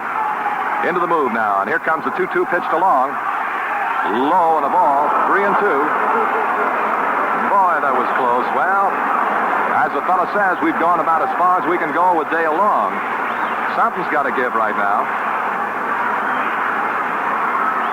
3 balls, 2 strikes, 2 out, none on. Pirates 3, Yankees 2 in the last half of the 9th inning. Base throws. A high fly ball into shallow right field. Clemente is coming in. Mazeroski's going back. Clemente calls for it. He's under it. He's got it. The game is over, and the Pirates win. Dale Long skied out to the right fielder Clemente, and the battling Buccos of Pittsburgh have won, and now will draw even. In the 9th, no runs, no hits, no errors, none left. And that final score here at Yankee Stadium in the 4th game of the 1960 World Series, the Pittsburgh Pirates 3 and the New York Yankees 2. And this, without a doubt, one of the most exciting, thrilling ball games of the series. Elroy Face with a magnificent relief job. He retired 8 men in a row after coming into the ball game in the 7th inning and got the pinch hitter Dale Long on the fly ball to right, and that final score is a 3-2. The totals read for the Pirates 3 runs on 7 base hits. They did not commit an error, and the Pirates stranded 6 men today. And for the New York Yankees, they showed 2 runs on 8 base hits. They did not commit an error, and they also stranded 6 men. The winning pitcher will be Vernon Law, who has a record of 2 wins and no defeats. The loser, Ralph Terry, whose record now is 0-1, and the 1960 World Series stands all even. The Pirates 2 games and the Yankees 2 games. And now to recap the highlights and talk to us a little bit about this scorcher, let's turn the microphone over to Jack Quinlan. Oh, Chuck, I'm still shaking, boy. This was something here today. Tremendous catch by Bill Verdon earlier. Another fine catch by Mickey Mantle. The clutch pitching of Elroy Face in relief of Vernon Law. The Pirates have tied the series at 2 victories apiece. And out of Yankee Stadium right now are walking 67,812 fans, all talking to themselves because of the show that they saw out here this afternoon. In the very first inning today, Vernon Law, the Pirate pitcher, got into a little jam, but he worked out of it neatly by making Yogi Berra ground into a double play with the bases loaded. In the bottom of the 4th, Bill Skowron put New York in front with a home run, his first home run of the series, and the Yankees' 7th. A blast into the right field seats downstairs, and then in the top of the 5th, the Pirates came right back with 3 runs of their own. Gino Samoli started the rally with a single to right field, the first hit off Ralph Terry, incidentally. Smokey Burgess hit a slow hopper down the first base line to Bill Skowron, and Moose elected to try for a force on Samoli at second base. He was too late with his throw, and everybody was safe. Runners at first and second and nobody out. Don Hoke, attempting to move the runners to second and third, popped the ball back to Bobby Richardson on the bunt attempt, so there were runners on first and second with 1 out. Then Bill Mazeroski popped to Bill Skowron. Right there it looked like Terry was about to get out of it, but Pirate pitcher Vernon Law took care of things. He doubled into left field, driving in the tying run to make it 1-1. Center fielder Bill Verdon then dropped a hit in front of Mantle out in short center field, and 2 more Pirate runs crossed the plate, and Pittsburgh led 3-1.